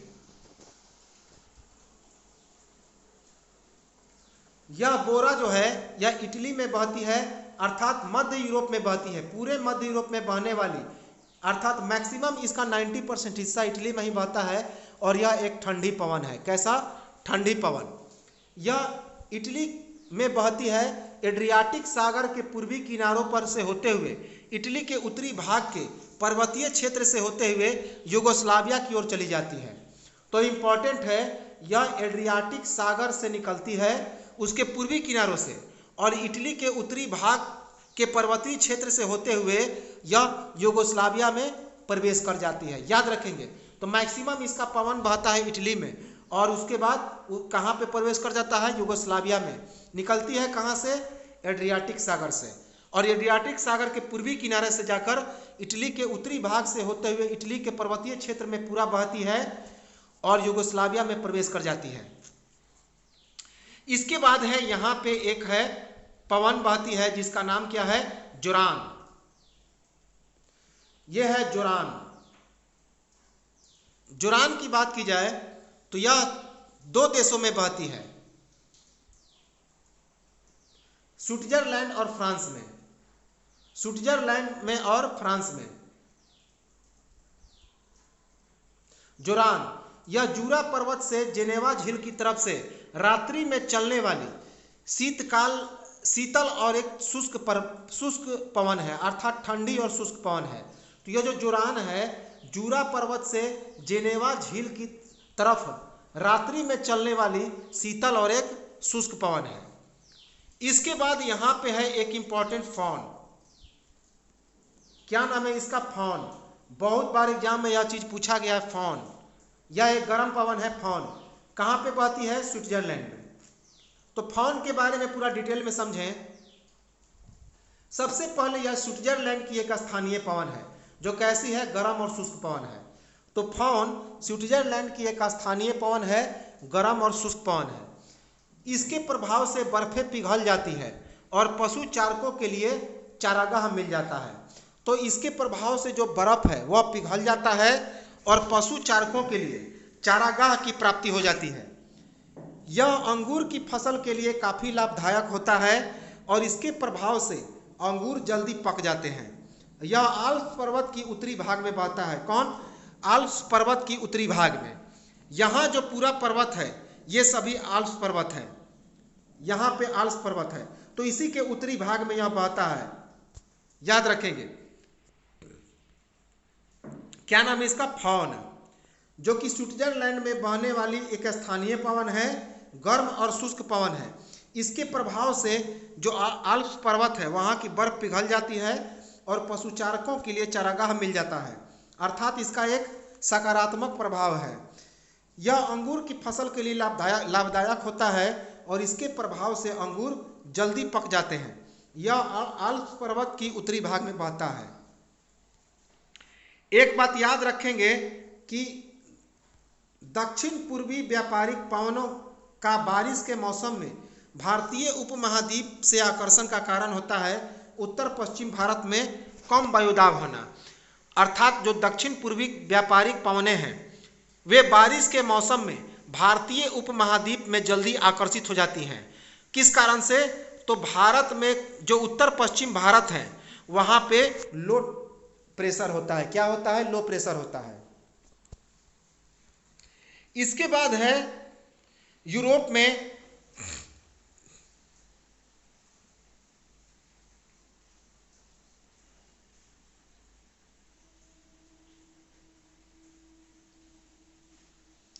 तो यूरोप में लगभग इतने ही सारे हैं। इसके बाद अब हम लोग चलते हैं एशिया में। कहाँ पे चलते हैं? एशिया में। हाँ, एक इम्पॉर्टेंट है जिसका नाम है हरमट्टन। अब देखिए, हरमट्टन के बारे में कहा जाए तो ये सहारा मरुस्थल से चलती है। तो उसके पहले समझे हम लोग कहाँ पे? एशिया में। ये देखिए, एशिया में है एक बुरान। क्या नाम है इसका? बुरान। ये ध्रुवीय पवन है और रूस के साइबेरिया में चलती है, अर्थात यह एक ठंडी पवन है। तो रूस के साइबेरिया क्षेत्र में चलती है जो एक ठंडी पवन है, इसे ही बुरान कहते हैं। और अलास्का के क्षेत्र में इसे पूर्गा कहा जाता है। क्या कहा जाता है? पूर्गा। और रूस के साइबेरिया में इसे बुरान कहते हैं। तो यह एक ठंडी और साइबेरिया में चलने वाली टुंड्रा हवाएं हैं।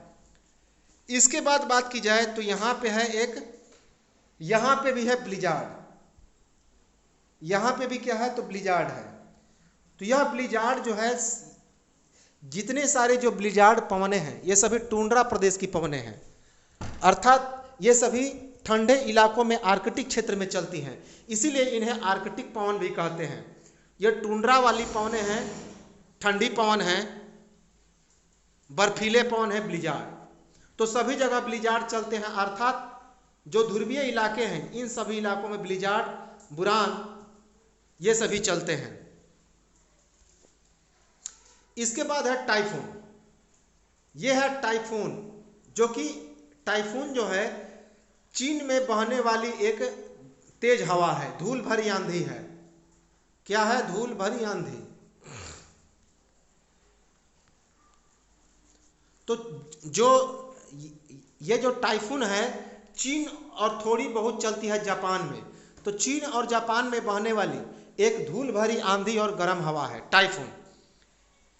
इसके बाद यहाँ पे है काराबुरान। ये देखिए, ये है काराबुरान। काराबुरान, तो काराबुरान भी चलती है चीन में। कहाँ पे चलती है? चीन में काराबुरान चलती है, जो एक ठंडी हवा है। कैसी है? ठंडी हवा।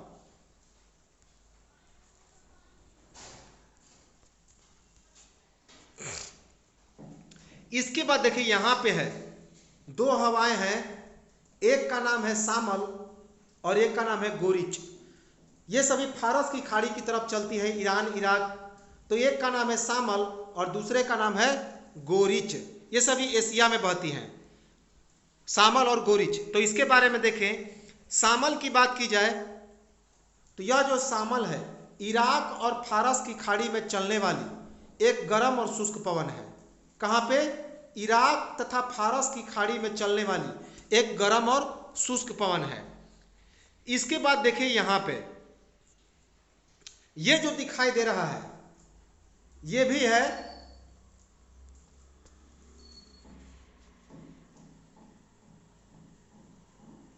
सीमुक। इसका क्या नाम है? सीमुक, जिसे सिमुम भी कहा जाता है।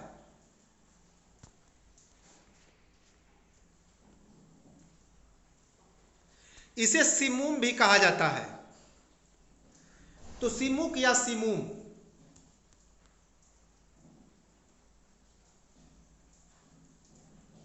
यह अरब मरुस्थल में तेज गति से चलने वाली एक गर्म और शुष्क पवन है। कहाँ पे चलती है? अरब मरुस्थल में चलने वाली तेज गति से चलने वाली एक गर्म और शुष्क पवन है।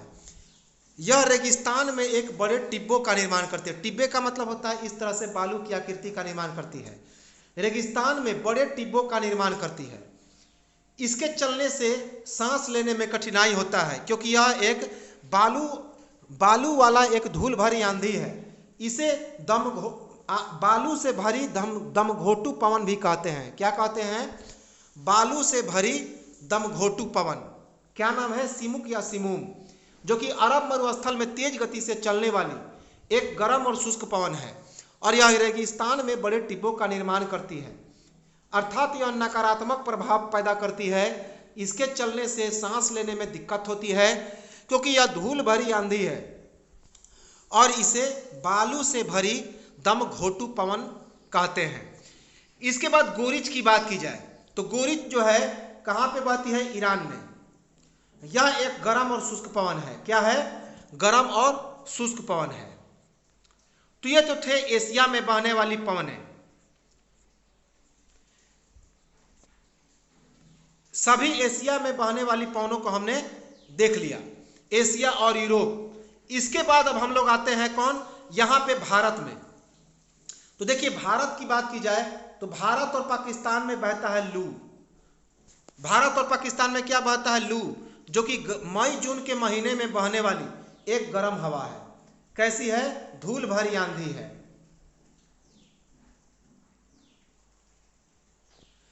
तो भारत और पाकिस्तान में मई और जून में उत्तर भारत में पूर्व दिशा में चलने वाली धूल भरी आंधी है।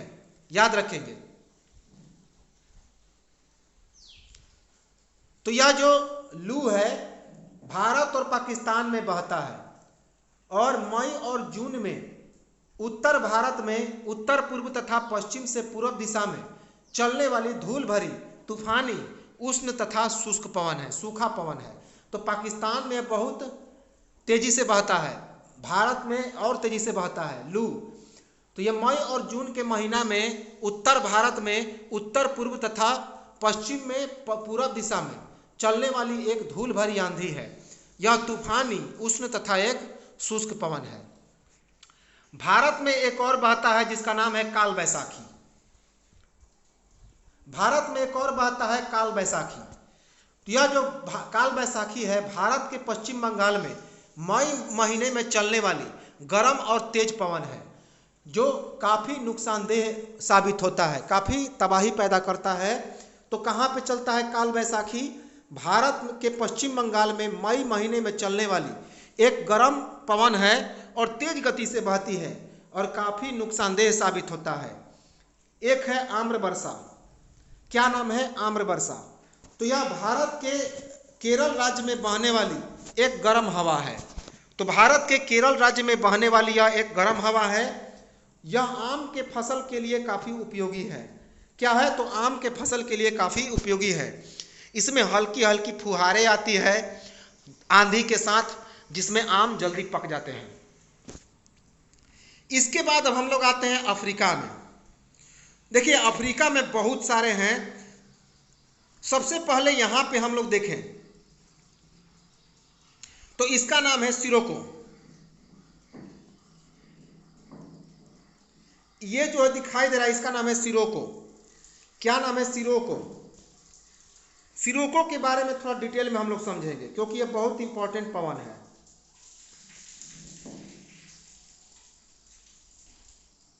सिरोको, यह जो सिरोको है यह इटली में मुख्यतः बहती है। वास्तव में देखा जाए तो यह इटली में ही नहीं बहती, कई देशों में बहती है और इसका नाम उन देशों में अलग अलग हो जाता है। तो सिरोको कहाँ बहती है? इटली में। यह सहारा मरुस्थल से भूमध्य सागर की ओर इटली में प्रवाहित होने वाली एक गर्म और शुष्क हवा है। तो सहारा मरुस्थल से भूमध्य सागर की ओर इटली में प्रवाहित होने वाली एक गर्म और शुष्क हवा है। इसका निर्माण बालू के कणों से होता है। क्या होता है? बालू के कणों से। इसलिए यह अंगूर की फसल के लिए नुकसानदेह होता है। क्या होता है? तो यह अंगूर की फसल के लिए नुकसानदेह होता है। यह भूमध्य सागर से नमी लेने के बाद इटली में वर्षा कराती है और इस हवा में बालू के कणों के कारण जो बूंदें होती हैं वे कैसी हो जाती हैं, लाल हो जाती हैं। तो ये जो भूमध्य सागर से नमी लेने के बाद, भूमध्य सागर से नमी लेने के बाद ये इटली में भारी वर्षा कराती है। और इस हवा में चूंकि बालू के कण मौजूद होते हैं तो इसी कारण इसकी बारिश की बूंदें कैसी होती है, तो लाल होती है। इस प्रकार इटली में इस वर्षा को खून की बारिश या रक्त की वर्षा कहते हैं। मोस्ट इंपॉर्टेंट है, इसे क्या कहते हैं, खून की बारिश या रक्त की वर्षा। तो जैसे कि वास्तव में तो यह चलती है मिस्र से, मिस्र के इलाकों में धूल भरी आंधी लेकर चलती है। उसके बाद यह लीबिया, ट्यूनीशिया होते हुए स्पेन तक पहुंच जाती है, भूमध्य सागर को पार करती है, फिर उसके बाद इटली में पहुंचती है। इटली के बाद यह स्पेन में जाकर समाप्त हो जाती है। तो यहाँ पे यह क्या करते हैं, इटली में बालू के कणों के कारण इसमें भारी वर्षा कराती है। क्योंकि जब यह प्रवेश करती है तो भूमध्य सागर को प्रवेश करती है, तो भूमध्य सागर से नमी लेने के बाद यह इटली में भारी वर्षा कराती है। और चूंकि इसमें क्या होती है, लाल लाल बालू के कण होते हैं, तो जब यह वर्षा होती है तो बालू के कण के साथ वर्षा होती है, तो इटली में इसे रक्त की वर्षा या खून की बारिश कहते हैं। ब्लड रेन, याद रखेंगे, ब्लड रेन इटली में इसी को सिरोको कहते हैं। कहां से निकलती है, सहारा मरुस्थल से किधर की ओर चलती है, भूमध्य सागर की ओर। बालू के कणों से इसका निर्माण होता है, बहुत इंपॉर्टेंट है। यह अंगूर की फसल के लिए हानिकारक होता है। इसके बाद आप देखिए यहाँ पे, तो यहाँ पे है, जैसे यह भूमध्य सागर के यदि हम लोग दक्षिणी किनारों पे देखेंगे तो MATLES है। MATL का मतलब होता है M से मोरक्को, A से अल्जीरिया, T से ट्यूनीशिया, L से लीबिया, E से इजिप्ट अर्थात मिस्र, और उसके ठीक दक्षिण पूर्व में इसका नाम है सूडान। तो हमने लिखा है MATLES, मेटल्स। क्या नाम रखा है, मेटल्स। तो यही जो सिरोको पवन है, यही सिरोको पवन का नाम यहाँ पे अलग अलग हो जाता है। तो अब इसे हम लोग समझें, तो चिली में सिरोको पवन को, जो कि ट्यूनीशिया में, अफ्रीका में है, अफ्रीका में ट्यूनीशिया, तो वहाँ पे इसे चिली के नाम से जाना जाता है, जो कि एक गर्म और शुष्क पवन है। तो सिरोको का नाम क्या है, अफ्रीका में के ट्यूनीशिया में चिली के नाम से जाना जाता है। चिली वो देश नहीं है, ये एक पवन है, गर्म और शुष्क पवन, जो कि ट्यूनीशिया में बहता है, अफ्रीका में। इसके बाद यही जब आगे जाएगा तो लेबनान में इसे गिबली कहते हैं। क्या कहते हैं, लेबनान में इसे गिबली कहते हैं। लेबनान कहाँ पे है, अफ्रीका में। यह एक गर्म और शुष्क पवन है। क्या है, गर्म और शुष्क पवन। इसके बाद इसी पवन को मिस्र में खमसिन कहते हैं। क्या कहते हैं, मिस्र में खमसिन कहते हैं, जो कि एक गर्म और शुष्क पवन है। उत्तरी सूडान में इसे हबूब कहा जाता है। उत्तरी सूडान में इसे क्या कहा जाता है, हबूब, जो कि गर्म और शुष्क पवन है, और यह एक धूल भरी आंधी है। क्या है, गर्म और शुष्क पवन है और एक धूल भरी आंधी है। यही सिरोको जब इटली से आगे बढ़ता है तो स्पेन में प्रवेश करता है, और स्पेन में इसे लेबेक कहते हैं। क्या कहते हैं, लेबेक। याद रखेंगे, लेबेक। और यह एक गर्म और शुष्क पवन है। कैसा है, गर्म और शुष्क पवन है। इसके बाद यहां पे बात की जाए तो यह है हरमट्टन। इंपॉर्टेंट है, जिसका नाम है हरमट्टन, खासा इंपॉर्टेंट है। यह है हरमट्टन, जो कि गिनी के तट पर बहती है। क्या नाम, कहां बहती है, गिनी के तट पर। गिनी के तट पर यह हरमट्टन बहती है। इसके बारे में कई बार एग्जाम में पूछा गया है, बहुत इंपॉर्टेंट है। तो हरमट्टन जो है यह पश्चिमी अफ्रीका में गिनी के तट पर बहती है। ये सभी गिनी देश है, यहाँ पे गिनी है, तो इसी के तट पर बहती है पश्चिमी अफ्रीका में। यह सहारा मरुस्थल से दक्षिण पश्चिम दिशा में चलने वाली एक गर्म और शुष्क पवन है। तो सहारा मरुस्थल से दक्षिण पश्चिम दिशा में चलने वाली एक गर्म और शुष्क पवन है। कैसे चलती है, पूरब से पश्चिम की ओर। इसे डॉक्टर पवन के नाम से भी जाना जाता है। क्या है, डॉक्टर पवन के नाम से भी जाना जाता है, क्योंकि इससे अफ्रीका के जो उष्ण पश्चिमी तट हैं ये हरे भरे हो जाते हैं और ये त्वचा की बीमारी को भी नाश करता है। तो क्या होता है कि बरसात के मौसम में यहाँ पे नाना प्रकार की कीट मकोड़े पैदा हो जाते हैं। जब ये हवाएं बहती है तो ये कीट पतंगे क्या करती हैं, प्रकृति को विनाश कर देती हैं, साथ ही साथ मनुष्यों के लिए काफ़ी बीमारियां पैदा करती हैं। तो जब ये हवाएं आती हैं हर टन तो इन कीटों और मकोड़ों को नाश कर देती है, बीमारियों का नाश कर देती है और इस प्रकार यहाँ की प्रकृति हरी भरी हो जाती है। जो उष्ण पश्चिमी तट है वो हरी भरी हो जाती है और काफ़ी लोगों को सुखदायक महसूस होता है, बीमारियों का नाश करती है। इसीलिए डॉक्टर पवन के नाम से भी इसे जाना जाता है, डॉक्टर विंड हरमट्टन को, जो सहारा मरुस्थल से दक्षिण पश्चिम दिशा में बहती है। और यह एक गर्म और शुष्क पवन है जो कि पूर्व से पश्चिम की ओर बहती है। कहाँ पे? पश्चिम अफ्रीका में गिनी के तट पर। इसके बाद यहाँ पे बात की जाए तो अफ्रीका में है एक पोनेंटी। क्या नाम है इसका? पोनेंटी। यहाँ पे है पोनेंटी जो कि ये अटलांटिक महासागर से बहती है। पोनेंटी एक ठंडी हवा। इसके बाद है यहाँ पे केप डॉक्टर्स। क्या नाम है? केप डॉक्टर्स, जो कि दक्षिण अफ्रीका के दक्षिणी हिस्से में पाया जाता है, केप डॉक्टर्स। इसके बाद है बरगस। यहाँ पे क्या है? बरगस। ये देखिए पूर्वी एक पश्चिमी यूरोप में एक और पवन बहती है जिसका नाम है लेवेंटर। क्या नाम है? लेवेंटर। ये स्पेन में बहने वाली एक ठंडी पवन है जो अटलांटिक महासागर से स्पेन में बहती है, जिसका नाम है लेवेंटर। यहाँ पे देखिए। इसके बाद ये अफ्रीका में एक और पवन बहती है पोनेंटी, जो कि अटलांटिक महासागर से आती है और यह कहाँ पे? दक्षिण अफ्रीका में प्रवेश कर जाती है। एक ठंडी हवा है, ठंडी हवा। इसके बाद है केप डॉक्टर्स। केप डॉक्टर्स जो कि केप टाउन के इलाके में बहती है, जो जहाँ पे केप ऑफ गुड होप का इलाका है। यह ऊपर से नीचे की ओर आती है जो कि हिंद महासागर की ओर बहती है। इसके बाद है बरगस। क्या नाम है? यहाँ पे है बरगस। ये है बरगस। यह दक्षिण अफ्रीका में बहती है। कहाँ पे? दक्षिण अफ्रीका में। दक्षिण अफ्रीका के तटीय भाग की ओर बहने वाली एक ठंडी हवा है। क्या है? दक्षिण अफ्रीका के तटीय भाग में बहने वाली एक ठंडी हवा है। तो इतने सारे थे दक्षिण अफ्रीका में बहने वाली हवा। दक्षिण अफ्रीका के सभी हवाओं को हमने देख लिया। अब आते हैं ऑस्ट्रेलिया की ओर। किधर की ओर? ऑस्ट्रेलिया की ओर। सबसे पहले देखिए एशिया में एक और हवा बहती है। एशिया में एक और हवा बहती है सुमात्रा। सुमात्रा ये हवा का भी नाम है और एक द्वीप भी है। तो निश्चित तौर पे है किस द्वीप में बहेगी? सुमात्रा द्वीप में। इंडोनेशिया के सुमात्रा द्वीप में बहती है सुमात्रा। इसी के ठीक नीचे इंडोनेशिया के जावा द्वीप में बहती है कोयम बैंग। क्या नाम है? कोयम बैंग। यह है इंडोनेशिया का जावा द्वीप।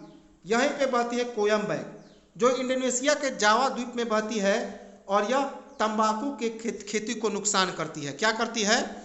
तंबाकू के खेती को नुकसान करती है और यह एक गर्म और शुष्क हवा है। क्या नाम है? गर्म और शुष्क हवा है, याद रखेंगे, गर्म और शुष्क हवा है। अब देखिए केप डॉक्टर्स के बारे में देखें और पोनेंटी के बारे में देखें। तो केप डॉक्टर्स दक्षिण अफ्रीका में तटों की तरफ बहने वाली एक ठंडी हवा है। क्या है? तो दक्षिण अफ्रीका में तटों की तरफ बहने वाली एक ठंडी हवा है। इसके बाद पोनेंटी हमने देखा, तो यह भी दक्षिण अफ्रीका में बहने वाली एक ठंडी हवा है। इसके बाद अब हम लोग आते हैं यहाँ पे। देखिए ये है जापान। जापान में बहती है जिसे थोमा या यामो कहते हैं। थोमा या यामो जो कि जापान की एक ठंडी हवा है। क्या है?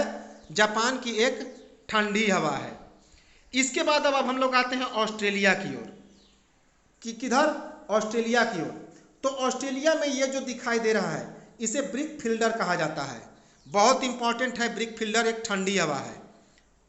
तो ब्रिक फिल्डर ऑस्ट्रेलिया में बहती है, जो विक्टोरिया राज्य में विक्टोरिया प्रांत में बहने वाली एक गर्म और शुष्क हवा है। कैसी है? याद रखेंगे, ये गर्म है। तो यहाँ पे ये चूंकि ये गर्म हवा है, याद रखेंगे। ब्रिक फील्डर कैसी है? गर्म हवा है। कहाँ पे बहती है? विक्टोरिया राज्य में। विक्टोरिया राज्य में बहने वाली, जो कि ऑस्ट्रेलिया में बहती है, वहाँ की गर्म और शुष्क पवन है। इसके बाद ये है बीली बीली। ये ऊपर में जो उत्तरी भाग में बह रहा है, इसका नाम है वीली वीली। क्या नाम है? वीली वीली। यह जो वीली वीली है ऑस्ट्रेलिया के साउथ वेल्स से उत्तर पूर्व में बहती है। ऑस्ट्रेलिया में बहती है और साउथ वेल्स से उत्तर पूर्व में बहती है। खासियत क्या है? तो यह ठंडी और शुष्क पवन है, जो कि एक चक्रवाती पवन है। क्या है? ठंडी और शुष्क पवन है, जो कि एक चक्रवाती पवन है। इसके बाद यहाँ पे देखिए, यहाँ पे है एक छोटा सा पवन, जो कि इधर से आते, इसे फर्मेंटल डॉक्टर कहते हैं। क्या कहते हैं? फर्मेंटल डॉक्टर। फर्मेंटल डॉक्टर कहते हैं, जो कि एक ठंडी हवा है। कैसी है? ठंडी हवा है। उसके बाद यहां पे है एक हरिकेन। हरिकेन, हरिकेन जो है, यह ऑस्ट्रेलिया में बहने वाली एक गर्म और शुष्क पवन है। ऑस्ट्रेलिया में बहने वाली गर्म और शुष्क पवन है, एक धूल भरी आंधी है। क्या है? धूल भरी आंधी है। उसके बाद बात की जाए तो यहां पे है नासी।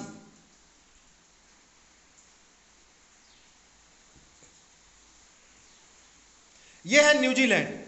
न्यूजीलैंड में एक पवन बहती है, जिसको नॉर्वेस्टर कहते हैं। क्या कहते हैं? नॉर्वेस्टर। इसे कहते हैं नॉर्वेस्टर। यह न्यूजीलैंड की गर्म और शुष्क पवन है और यह धूल भरी आंधी है और एक प्रकार से यह एक समुद्री चक्रवात है, जो उच्च पर्वतीय क्षेत्रों से उतरता है। कहाँ से? उच्च पर्वतीय क्षेत्रों से उतरने वाला न्यूजीलैंड की गर्म और शुष्क पवन है। क्या नाम है? नॉर्वेस्टर। और यह एक धूल भरी समुद्री चक्रवात है। ठीक है। और यहाँ पे एक और ऑस्ट्रेलिया में है, जिसका नाम है एयर ब्रस्टल। क्या नाम है? एयर ब्रस्टल। अब कुछ और टर्म को हम लोग देखें, जैसे ट्रेम्पोटेन। ट्रेम्पोटेन जो है, मध्य यूरोप में बहने वाली एक गर्म और शुष्क पवन है, जो मुख्यतः इटली में बहती है। तो ट्रेम्पोटेन मध्य यूरोप में बहने वाली, अर्थात इटली में बहने वाली एक गर्म और शुष्क पवन है। एक चीज और याद रखेंगे कि संकरी घाटी में बहने वाली पवनें कौन कौन है? तो जोंडा, थामो और ट्रेम्पोटेन। तो ट्रेम्पोटेन, जोंडा और थामो, ये सभी सकरी घाटी में बहती है। सकरी घाटी का मतलब होता है पतली घाटी, इस तरह से होती है। सिरोको के कौन कौन से भाग हैं? याद रखेंगे। अभी हमने बताया कि सिरोको को कौन कौन देश में क्या क्या कहा जाता है। तो खामसिन मिस्र में, गिबली लेबनान में, ट्यूनिसिया में चिली, स्पेन में लेबेक, इटली में सिरोको और मैड्रिया में लेस्ट के नाम से जाना जाता है। एक है पवन सामून। सामून जो है ईरान में बहता है और एक गर्म और शुष्क पवन है। क्या है? गर्म और शुष्क पवन है।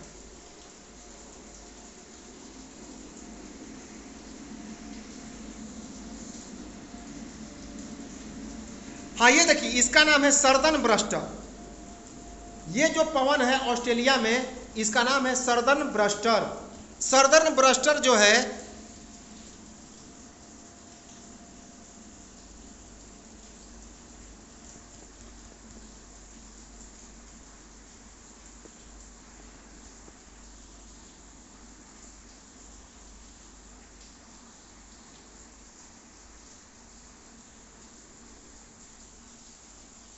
सर्दर्न ब्रस्टल जो है ऑस्ट्रेलिया के न्यू साउथ वेल्स में चलने वाली, कहाँ पे? न्यू साउथ वेल्स में चलने वाली एक गर्म और शुष्क पवन है। कैसा है? गर्म और शुष्क पवन है। क्या नाम है? सर्दर्न ब्रस्टर। इसके बाद एक पवन है जिसका नाम है बुसान। क्या नाम है? बुसांस। तो बुसांस जो है सुमात्रा द्वीपों में चलने वाली एक ठंडी पवन है। कहाँ पे? सुमात्रा द्वीपों में चलने वाली एक ठंडी पवन है।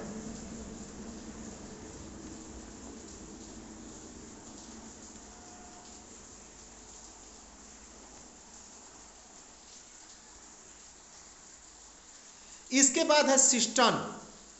सिस्टन क्या नाम है इसका? सिस्टन।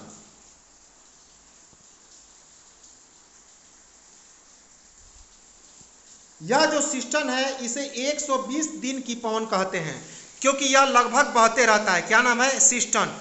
इसे 120 दिन की पवन कहते हैं। कहाँ बहता है? ईरान में। ईरान में बहता है और यह शुष्क एवं गर्म तेज चलने वाली धूल भरी आंधी है। क्या है? शुष्क एवं गर्म तेज चलती है और धूल भरी आंधी है। इसके बाद है मैस्ट्रो। क्या नाम है? मैस्ट्रो।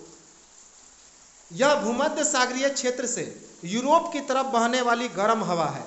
तो मैस्ट्रो क्या है? भूमध्य सागरीय क्षेत्र से यूरोप की तरफ बहने वाली एक गर्म हवा है। इसके बाद अब हम लोग यहाँ पे कुछ कुछ पवन को देखें। एक पवन है, देखिए यहाँ पे है बाग्यो, छूट गया था, यह है बाग्यो, जो फिलीपींस के द्वीप में बहता है। बाग्यो,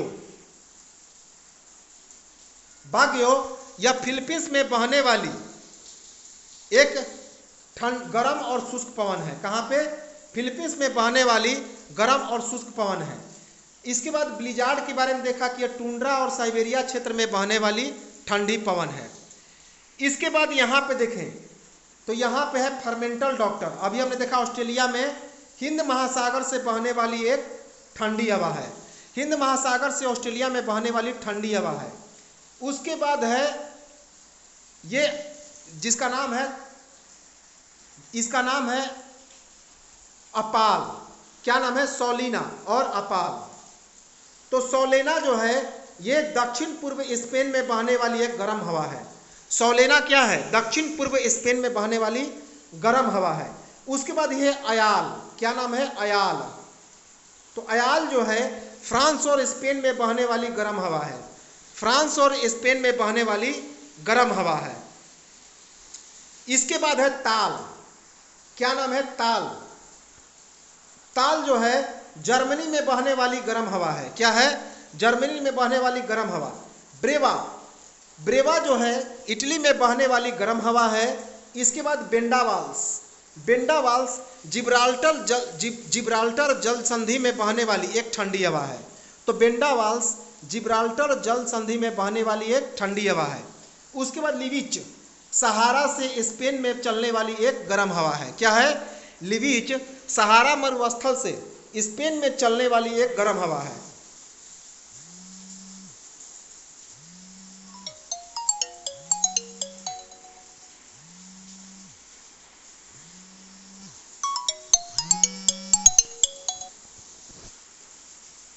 इसके बाद है यहाँ पे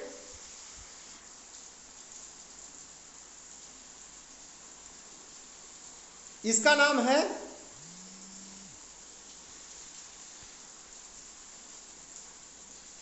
है ब्रिस्टल। यह संयुक्त राज्य की ठंडी हवा है जो कि संयुक्त राज्य अमेरिका के पूर्वी भाग में बहती है और यह एक हरिकेन का ही भाग है। किसका? हरिकेन का ही भाग है। इसके बाद है यहाँ पे सुराखो। सुराखो कहाँ पे बहती है? ब्राजील में। सुराखो कहाँ बहती है? ब्राजील में। उसके बाद है सुखोवे। सुखोवे कहाँ पे बहती है? रूस और कजाकिस्तान में, जो कि एक गर्म हवा है। रूस और कजाकिस्तान में बहने वाली गर्म हवा है। उसके बाद सराफ। सराफ जो है इजराइल में बहने वाली गर्म हवा है। क्या है? इजराइल में बहने वाली गर्म हवा है। इसके बाद है टेम्पोरेट। ये मैक्सिको में बहने वाली एक ठंडी हवा है। क्या है? टेम्पोरेट मैक्सिको में बहने वाली एक ठंडी हवा है। हेल्म के बारे में हमने देख लिया कि ब्रिटेन में उत्तर से आने वाली एक ठंडी हवा है। काराबुरान वांगहो का शोक कहते हैं। काराबुरान को क्या कहते हैं? चीन में बहती है वांगहो नदी, इसे ही वांगहो का शोक कहते हैं। यह चीन में बहने वाली एक ठंडी हवा है और मध्य एशिया की तारिंग बेसिन में साइबेरिया क्षेत्र में यह बहती है। तो इतने सारे हमने जो है हवाओं को देख लिया, पूरे डिटेल में पूरा एक एक हवाओं को देख लिया। तो सेशन अच्छा लगा हो तो ज़रूर लाइक करें और सब्सक्राइब कर लें जो लोग इसमें नए जुड़े हैं। तो चलिए मिलते हैं हम लोग नेक्स्ट वीडियो में। तब तक नमस्कार, जय हिंद।